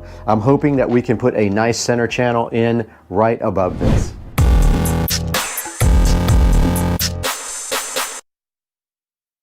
All right, guys, we are right in front of this beautiful Cinema 50 box right now to get this thing unboxed on Supercar Street Racing. Do me a favor while you have a chance, go ahead and hit that like button and that subscribe button, and let's get this locked in so you guys can come back and check out all the cool stuff on the channel. Now, what we have in front of me here is the box, and you can see some of the features right here on top of the box: Atmos, IMAX, DTS:X, Aura 3D, IMAX Enhanced, Odyssey, Dirac, HDMI. This thing is just loaded with so many features that we cannot even say them all right now. It does do Ultra HD with HDCP 2.3, Dolby Vision, HDR10 Plus, and the list just goes on and on for the Cinema 50. Now our goal today is to go ahead and get this unboxed and see what is inside of it. So what do you say we do that? There's not much more on the outside of the box. Let's take the patented SCSR knife and go ahead and slice open this $2,000 receiver that is one of the 3 or 4 high-end models for Marantz. There are 2 more models underneath this, and when I said that the Cinema 70S was a flagship model, it is not. It is the lowest end of it, but it also is slim, so if you need a slimline receiver, it is perfect for that.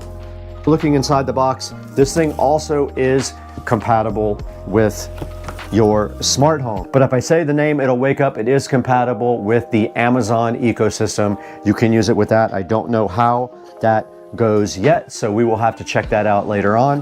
But right inside the box, as with all the other Marantz receivers, we have this beautiful box that has all the accessories inside. And opening this up, we have a nice quick start guide here. We've got our remote control here, which looks just like the other remotes that I have. I have 2 more of these. We have our Wi-Fi antennas. They do give you batteries. These are the Wi-Fi and Bluetooth antennas. Let's put them back so they don't get lost. And then here is a little pamphlet about HEOS right here. Inside further, we have our antennas. We have 1 AM and 1 FM antenna. Below that, they do give you some awesome labels to go ahead and label your speakers. Also in the box here from the Cinema 50, we do have the Odyssey mic to go ahead and set up the room. And we have our standard power cable right here for you. And what a nice presentation by Marantz. They always bring it when it comes to giving a good look when you open up the packaging. Now let's take the included foam out. We're not going to need this where we're going.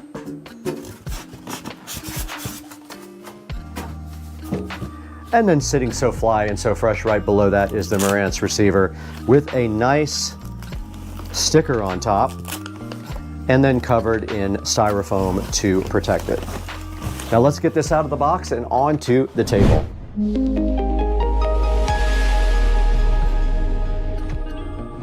All right, right in front of me is the Marantz Cinema 50, looking amazing. I ordered the silver and gold. I thought it was so cool. Kind of a retro look on the outside, but also super modern. And looking at the front right here, we do have a couple of pieces of tape to protect the door. And you can see up front the selector for everything except the volume. This side would be the volume, that side is everything else. And inside the door here on the Marantz Cinema 50, you can see all the controls. You can see a USB port and also a mic input for the Odyssey and Dirac input. And I believe Dirac is optional. I'm not 100% sure. So looking at the front, it is very clean. I don't know if it shows up on camera, but this is actually gold and silver. This is supposed to be gold right here. You can kind of see the reflection there. And that is it for the front. There is not a whole lot to say. It is a very clean looking receiver. There is a headphone jack there. There's a brushed aluminum look right there. And then you just have there your input and your volume controls. And then all the rest of your settings are right here on the buttons. I'm assuming the receiver thinks that you're going to do most everything from the on-screen menu. Now we have the back of the receiver propped up for you here so you can take a look at what we have on the rear for inputs. And taking a look directly in the rear, we do see starting at the upper left, we have the Bluetooth and Wi-Fi antenna connection. We have a duplicate one right over here on the right-hand side. Right below that, we have the FM and AM connectors there. Next to that, we have the audio inputs. So these are all analog audio inputs. You have one cable sat, one media player, an aux, and a CD, and a phono for analog inputs. Right above that, we have a remote control RCA jack, RS-232 jack, a DC 12 volt DC out jack. Right up above that, we have the coaxial digital audio inputs, 2 optical inputs, and next to that we have a jack for Ethernet. Now a very important part of the back of this, if you're going to expand your home theater with outboard amplification, is this preamp output section here. You have preamp outputs here for zone 2, and then you have separate preamp outputs for every single thing you could possibly want. It is very rare to get preamp outputs nowadays. They are cheapening out and not including them on most receivers. So you have everything back here, and you have your 4 subwoofer jacks right here. Now it looks to me, I'm not sure without looking at the manual and the software, but I think these are all discrete and available in the menu to fine tune. Now above that, we have our inputs and outputs as far as HDMI. We have a cable sat, we have media player, Blu-ray, we have game, we have aux1, aux2, and then moving to the right is our monitor outputs. We have a Zone 2 4K output. We have a Zone 1 ARC output. And then below that, you see the speaker outputs. Now these are configurable depending on your configuration of speakers from the software. So depending on if you're doing Dolby Atmos speakers or you're just doing in-ceiling speakers or what have you, you can go in and specify which ones of these jacks are going to be powering which speakers in your system. This is a 9.4 surround sound system, and it does have 110 watts per channel. Now at the very bottom on the speaker output, you see we have front, right, center, surround right, surround left, surround back, left, right, height right, and height left, and then height to right and height to left. And as I stated before, a lot of these are configurable from within the software, so they will help you determine your proper setup for your home theater system, depending on the speakers you have. Now in this room right now, we only have fronts, we only have a center, and we only have surrounds. So we will be changing that at some point. We're gonna change some things immediately and some things in a few weeks, but for right now, that's all we have.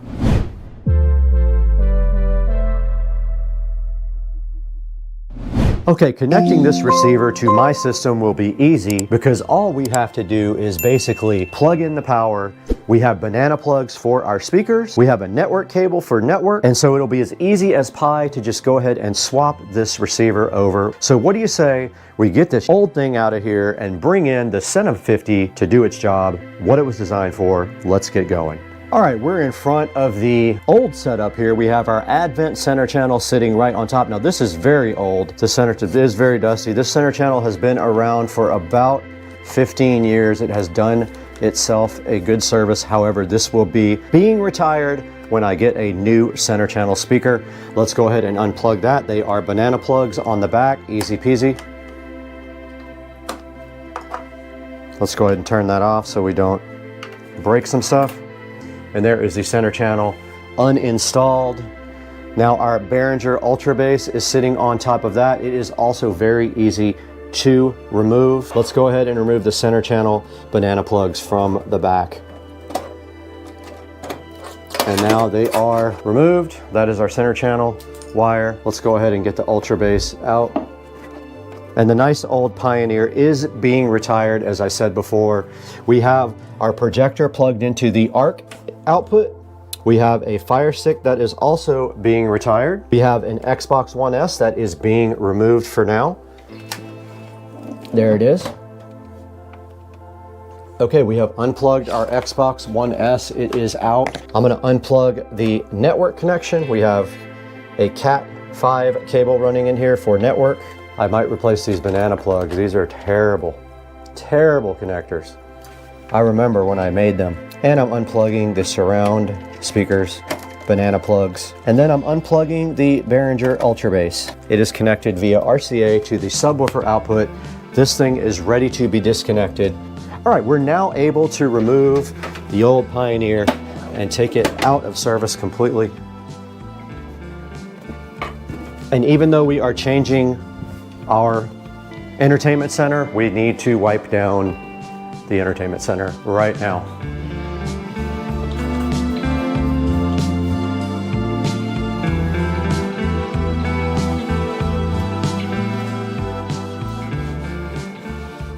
This is going away. I ordered a audio rack that sits directly on the floor. It'll drop everything down about 6 inches. Okay, I'm gonna go ahead and clean behind here as well. Dirty. Now I will be redoing the audio outputs because I have new wiring for this, but that is for the next video. For now, let's get the SODIMM 50 over here where we can hook it up. Okay, we got our SODIMM 50 here looking so fly and so fresh. And what we will be doing now is connecting it. Pay no attention to those crooked boxes that I put in when I wasn't good at it. Now I'm very good at doing it, so never mind those. What we're going to be connecting is power. So we have our power wire over here. We're going to be redoing this all as soon as we get our shelf. So this is just temporary. Let's get our power wire connected here. It is a standard 2-prong connector. All right, we got our SODIMM 50 plugged in and it is not powered on yet, so pretty simple to wire up. We are going to we actually have 2 inputs for the Ultra Bass. I'm going to connect those to sub 1 and sub 2 there. Let's go ahead and get this up on top. We don't have enough slack, but that is sub 1 and sub 2. This actually accepts 2 inputs and outputs 1 output for your sub. Basically super easy. The rest of the hookups we're going to connect once we spin the receiver around. We'll connect the ARC. Now unfortunately it is on completely the other side from the other receiver, so that's a bummer. Very, very bummer. Let's go ahead and connect our surround. These are not surround back, these are surround. Surround back would go next to you, so surround goes, oh, they're way over here. Right here, the surround channels are down here. But working our way from this way to that way, we actually have front, right, and left, the closest. So why don't we hook those up with these awful connectors that I almost threw away. Now I don't know which one is left and which one is right. I guess I could pop a battery, and it just so happened to come with some. We have a battery tester here. Let's go ahead and see which one is left and which one is right. Left here. So here is front, left,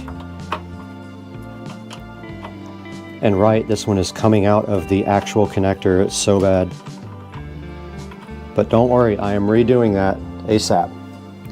This is surround. They are not marked. Wait, what? These nuts. That doesn't do anything. That's surround right.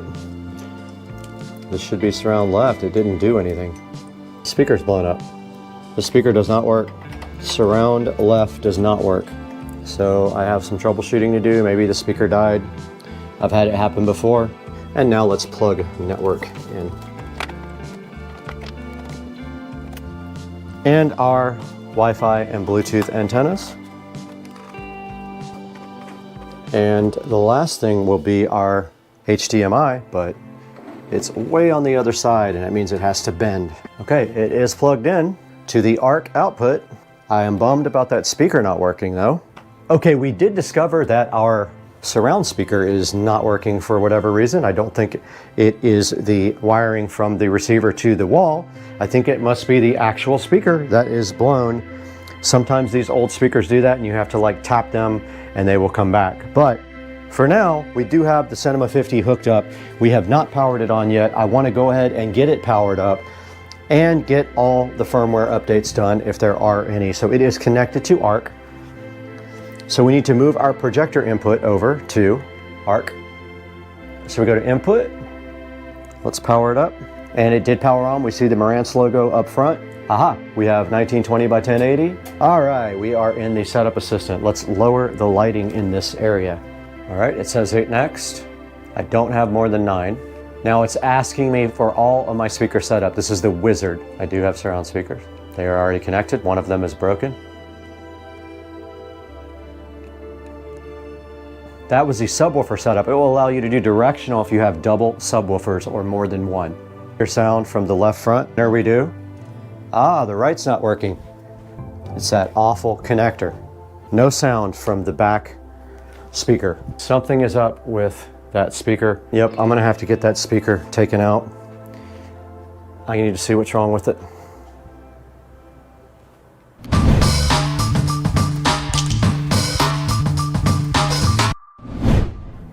Okay guys, we did get our surround speaker fixed. The problem was when our attic got spray foamed, someone pulled the wire out. I had to recrimp it. Now we hear sound from the surround speaker. Okay, this is wanting us to go through the antenna connections. Those are there already. Network is already in wired.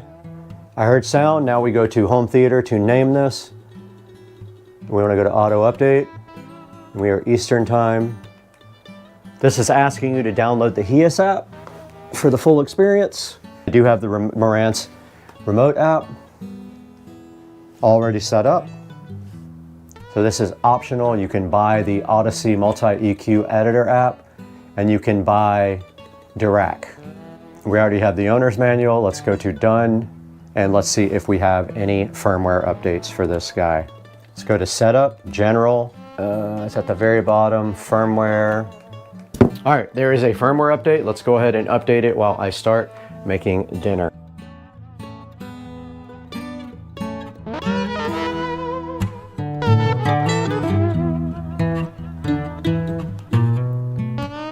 All right, the receiver has updated and is starting up after the update. We'll go ahead and see if there is another firmware update available for this thing at that point, but I doubt it will update again. Let's see. It almost boots up like a computer. There is another update. We'll go ahead and let that update while we eat.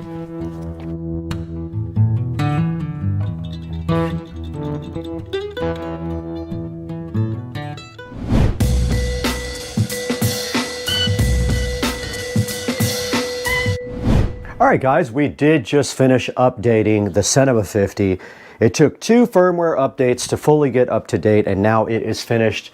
So we are done with this part of the video. In the next part of the video, we'll be doing a little bit more with the Cinema 50, such as the app and things like that. But this is going to be part 1 for now. So the next time we see you, we will be showing you a lot more of this. For now, that's all we're going to do on the technical side of things with the Cinema 50. And then we will show you here in a few moments how to buy this thing on Amazon.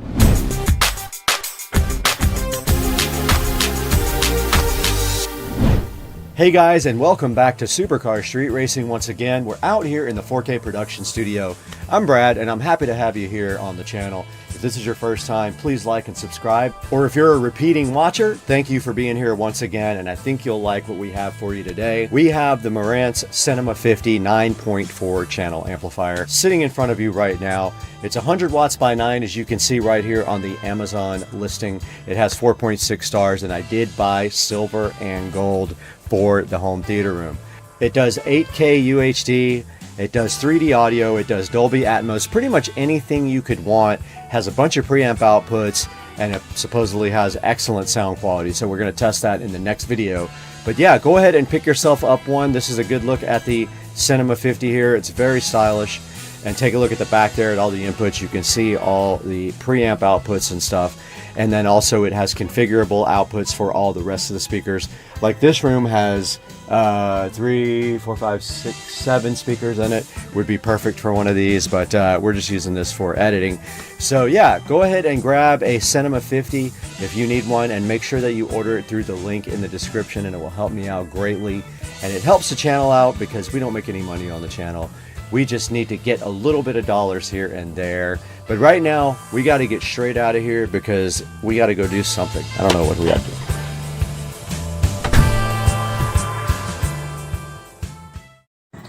Supercar Street Racing. I was so excited to show you guys these carbon fiber seat rails, and then this happened.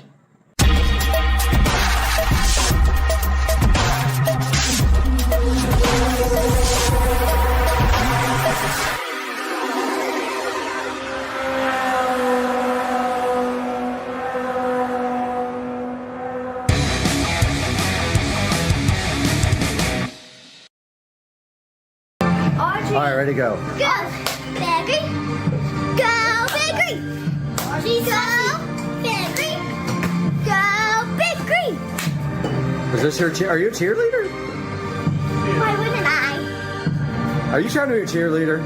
Well, I am a cheerleader. Oh, you are one. You're not trying to be one. You. Do the gritty. Back. Okay, guys, it is the next day, and they have shipped me out a brand new set of seat rail covers, and here they are, right out of the box, looking much better than the last set. And actually, the last set also had a defect on the small rail. Very small, but you could still see it. So basically, in order to install these, you have some 3M double-sided tape there. So what we will want to do is prep the seat rails first with some brake clean, and then peel off these and push them on the cart. So let's go do that now. Let's go prep the seat rails for the carbon fiber seat rail cover install. All right, here is the first rail.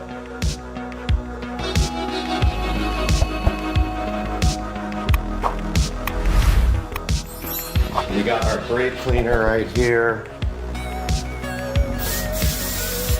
Put it on a rag.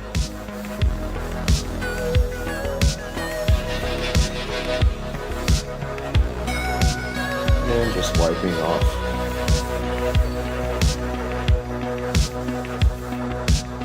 whatever possible dressing or anything else that could be on there.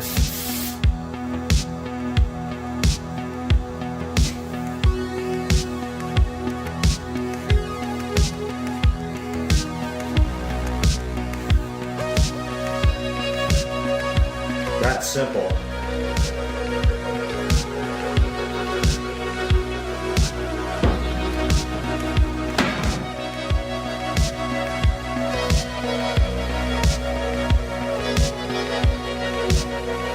Now we have our carbon fiber seat rail covers here.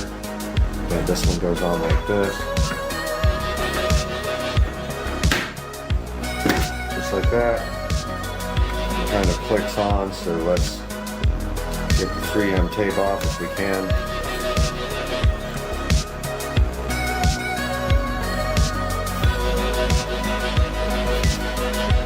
Kind of difficult.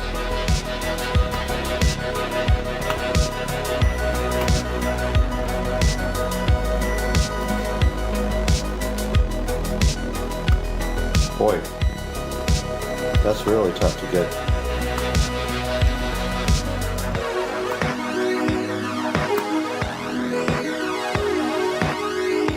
Dang, that is really hard. That's what she said.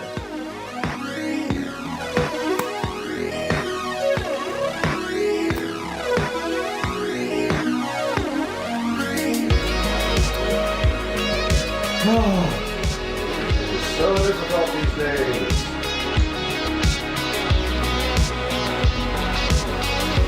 Okay, I'm going to use some needle nose pliers here because I can't reach in there.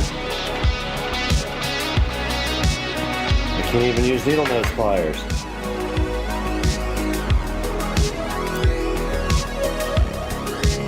Oh, and the lights went.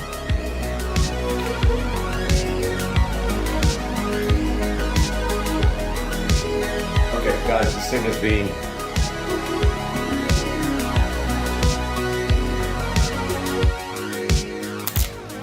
there we go. I'm not going to peel it all the way off.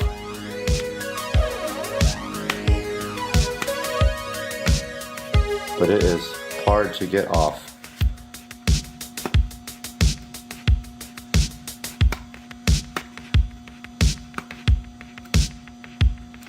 I mean, like, really hard. I have a little bit of fingernails.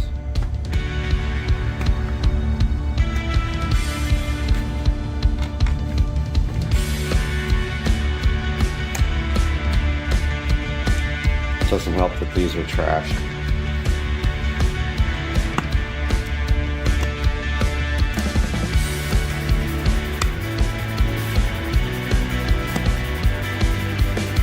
This is absolutely ridiculous. One more.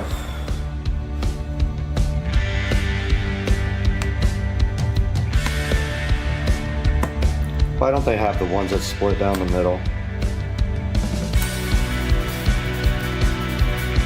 Alright, that one was a little easier. Alright, now we've got the sticky tape off, finally. Oh man, that sucked. So we are just going to pop this on there. Push it.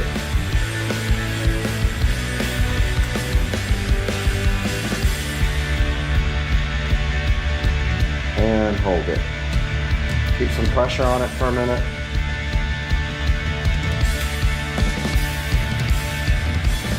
So it does not cover all the way over the seat rail. And it is all the way on. It does not cover the whole rail. And it's pushed all the way on. Huh.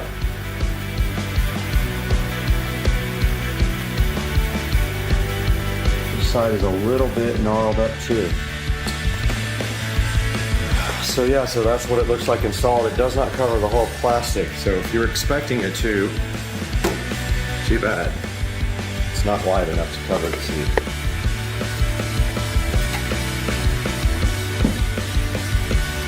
All right, round 2 of trying to peel off sticky tape.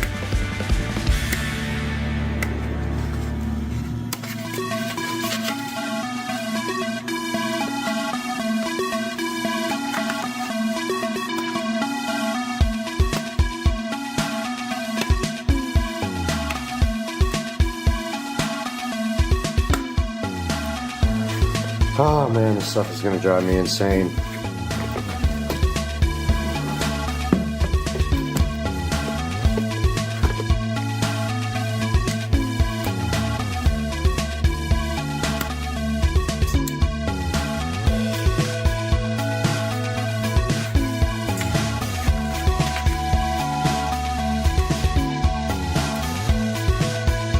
You guys see how hard this is to get off? It is literally kicking my butt.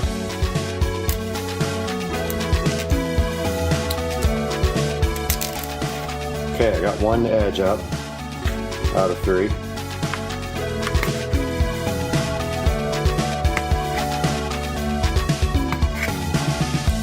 Please somebody tell me I'm doing this wrong.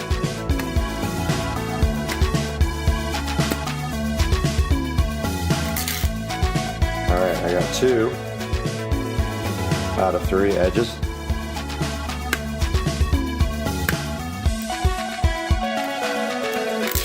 Oh, that one was forgiving to me. Okay, there goes the other one.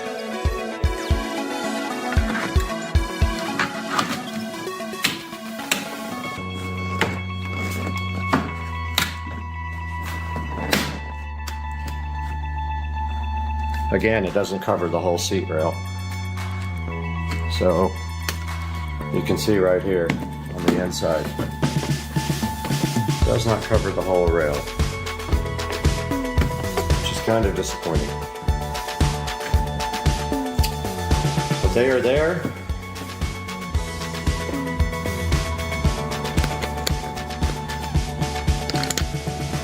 So yeah, overall,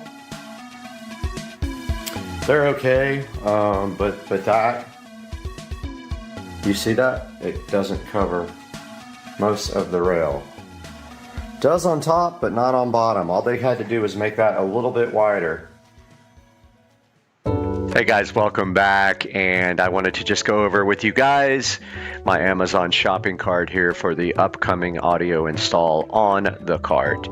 And starting at the top of the list here in the shopping cart, we have the Invertec 500 watt power inverter. Now what this is going to do is going to allow me to actually hardwire a AC from DC to AC converter into the cart, and then have outlets available to plug in standard 110 volt items. And what I'll end up doing is probably mounting a actual house receptacle, like ones in the walls, on the actual cart, and run the power from these plugs here. So that is part of the list. Next up on the list, we have polyfill. Now this is actually for the inside of the speaker enclosure, and this dampens the speaker enclosure, and it's also going to go in the dash behind the 6.5-inch component speakers. Next we have some Velcro here for holding various things on, like the Bluetooth adapter I'm going to be using to feed the amplifier, and I will show you that Bluetooth adapter separately. I already own it, so it's not in my shopping cart at this point. Probably don't need this anymore because the inverter has a USB outlet on it, but this was going to be to power the Bluetooth adapter for receiving Bluetooth audio from the tablet in the cart. So what this is for is these two RCA splitters connect to the output of the, I'll just go ahead and show you the Bluetooth adapter. So Bluetooth adapter, and it's actually this one.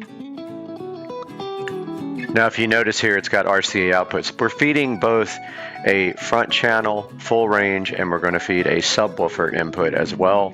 So we're going to come off of this Bluetooth adapter with these Y adapters here and feed the inputs to the amplifier, one set to the front channel, one set to the subwoofer channels. Here we have some crimping tool with some heat shrink connectors. I will need plenty of those for the power connections to 12 volts. Now these are terminal blocks for distributing power. Once we go from 48 volts, which the golf cart batteries produce, and we drop that down to 12 volts for all of our equipment in the cart, we will want a place to connect power and ground, and that's what all these are for. This will connect to the output of the 12 volt down converter, so to speak. Voltage reducer is what it's actually called.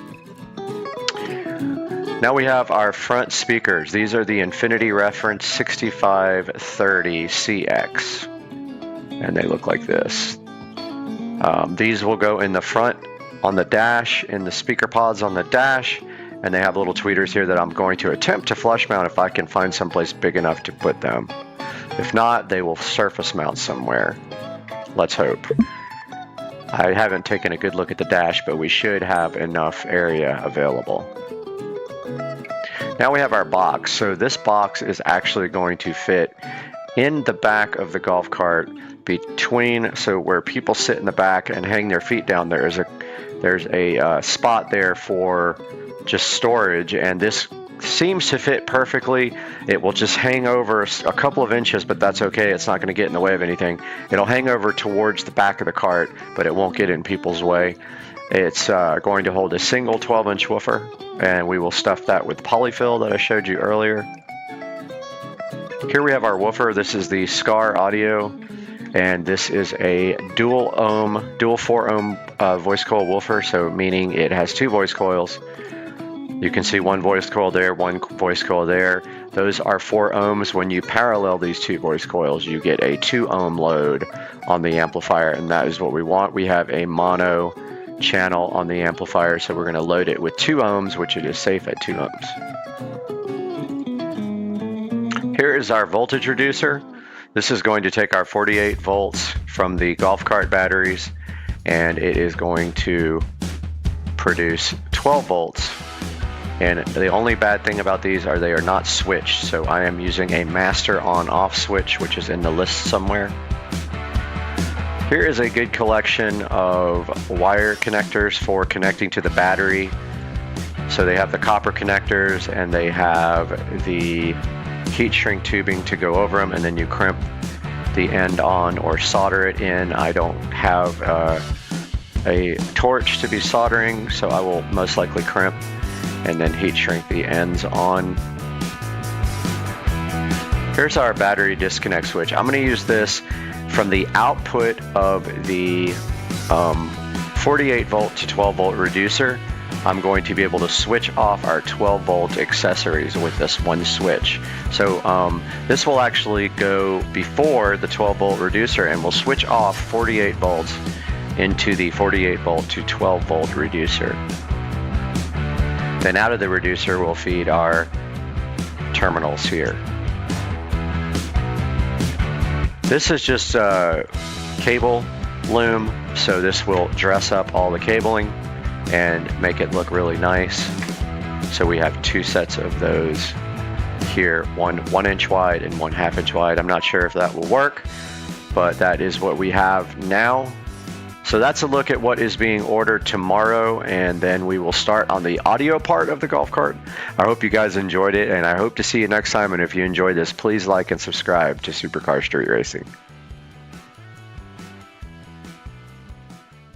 Guys, welcome back to Supercar Street Racing, and we're getting buzz bombed.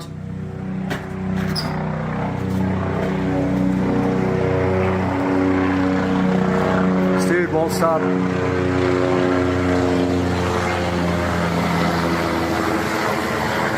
There he goes. I don't know what he's doing. He fly over the house like 50 times. But hey, I sold the golf cart 3 days ago that used to be sitting right here. And I bought something else, but I can't tell you what it is yet. But I did break this out from up on top of the storage area up here. And this is my 4-channel, actually 5-channel power amplifier that I may or may not be using in a new vehicle pretty soon. Check it out, guys.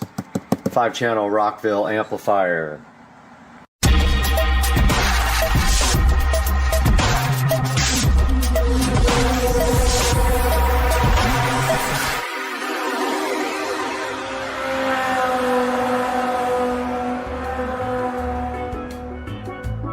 Alright guys, so we just got a visit from the golf cart Santa Claus, and he brought my club car. This is a 2014 club car Precedent with at least an aftermarket motor, and it might have a controller too, I'm not sure. But my buddy Joe, who knows all about these guys, is coming over after work, and we're gonna break into it. But it's got a plumb quick motor for sure, and it may or may not have a controller in it. So yeah, so 2014 has some wood grain stuff which will come out. It has some seats that are alligator skinned with brown, which that's some people's taste, it's not mine. But the first thing coming out is this weird golf thing, this sticker here. So we're gonna get out our Goo Gone. There's also some sticker leftovers on the body itself. It has the LED light kit, so it has everything. We're gonna get rid of that Club Car logo and put a Supercar Street Racing logo on there. And it has aftermarket wheel and tire. Nice street tires, 215, 40, 12. And this is my Club Car Precedent, ready to do some modifications to it and make it good. But the first thing we are going to do right here, right now, is get this ugly sticker off of the dash right here.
All right, here we are in the new club car with the annoying backup sound. So we found out it has a 10 horsepower motor. We don't know about the controller yet. Same lights as yours, I think. Same headlights. You think your neighbor will wreck it? Yeah. He comes over and destroys all my shit. Doesn't care. You tell me from the pickup. That's not bad. Okay, yeah, that does kind of feel like yours. Yeah. How's the steering? That's not bad. This thing rips, dude. It's actually not bad at all. This thing rips. It's not fully. Needs better lights. Yeah, I got the Amazon lights on the gate. Super bright. Floating lights right in the room. This is tinted. Yeah. This thing rips. Yeah, we definitely need to fix the tires a little bit, but it's not bad. It moves, huh? Yeah. Hell yeah. Used to be in a loud car. This is so nice.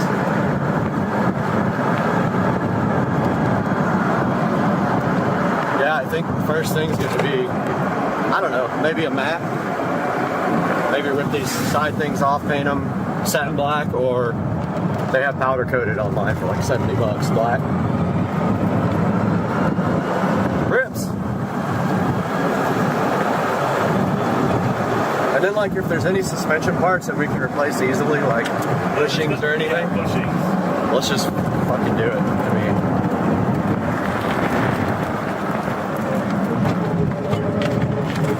I don't hear any weird clunks or anything like that. That whining, that's the motor. Yours is louder though. Your motor, yours sounds like a jet engine. Man, I like this thing. Needs LEDs in here too, like light up the inside. What's up here?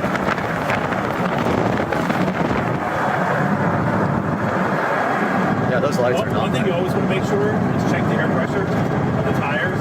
Okay. Low air pressure on a single tire, man, it'll slow you down. Oh shit, you're moving now. That's all that is. Wait, look at GPS.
All right, go for it.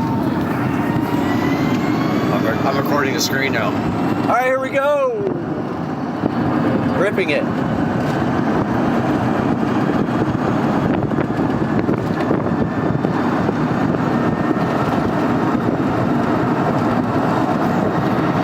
Well, 28. 29.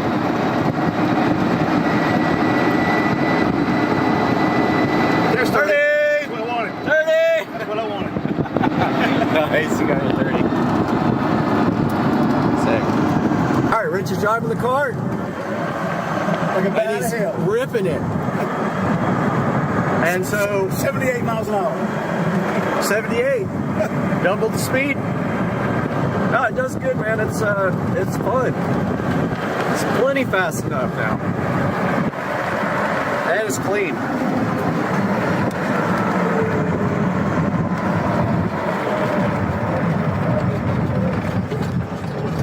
All right. Let's see what it'll do. Let's do it. Here we go. See the floor? Alright. I don't got no GPS while I'm recording, so I'm going to go GPS. Alright guys, welcome back to the channel, and you saw me detail this entire cart, and wow, what can I say? It came out. I know it's hard to see in here. I'll get some better pictures during the day, but I detailed the entire cart from top to bottom. Took me about 3 hours, and it came out absolutely great. I did the wheels and tires as well. I want to get that diamond plate either painted black or get the powder coated ones for it. I don't like the chrome. Want to get new wheels and tires. There is definitely some paint issues. I was thinking about maybe doing a wrap as well. So yeah, the cart came out absolutely fantastic. And I know you guys can't see all that, but like, I went through this whole thing, and I just saw something I missed under here. Right here. I missed all this underneath the gas pedal. Live cleaning happening now. That's better. All right, now it's good. I had sprayed some Armor All back there and didn't get it up, but I want to get the mat. I want to start modding this thing for the channel. And they make a really nice mat that goes right there for like 150 bucks. We took off the ugly, we took off the steering wheel thing, but we didn't clean that. Let's get that polished up real quick. All right, now it is nice and polished up. Looks much better, and this cart is ready to start being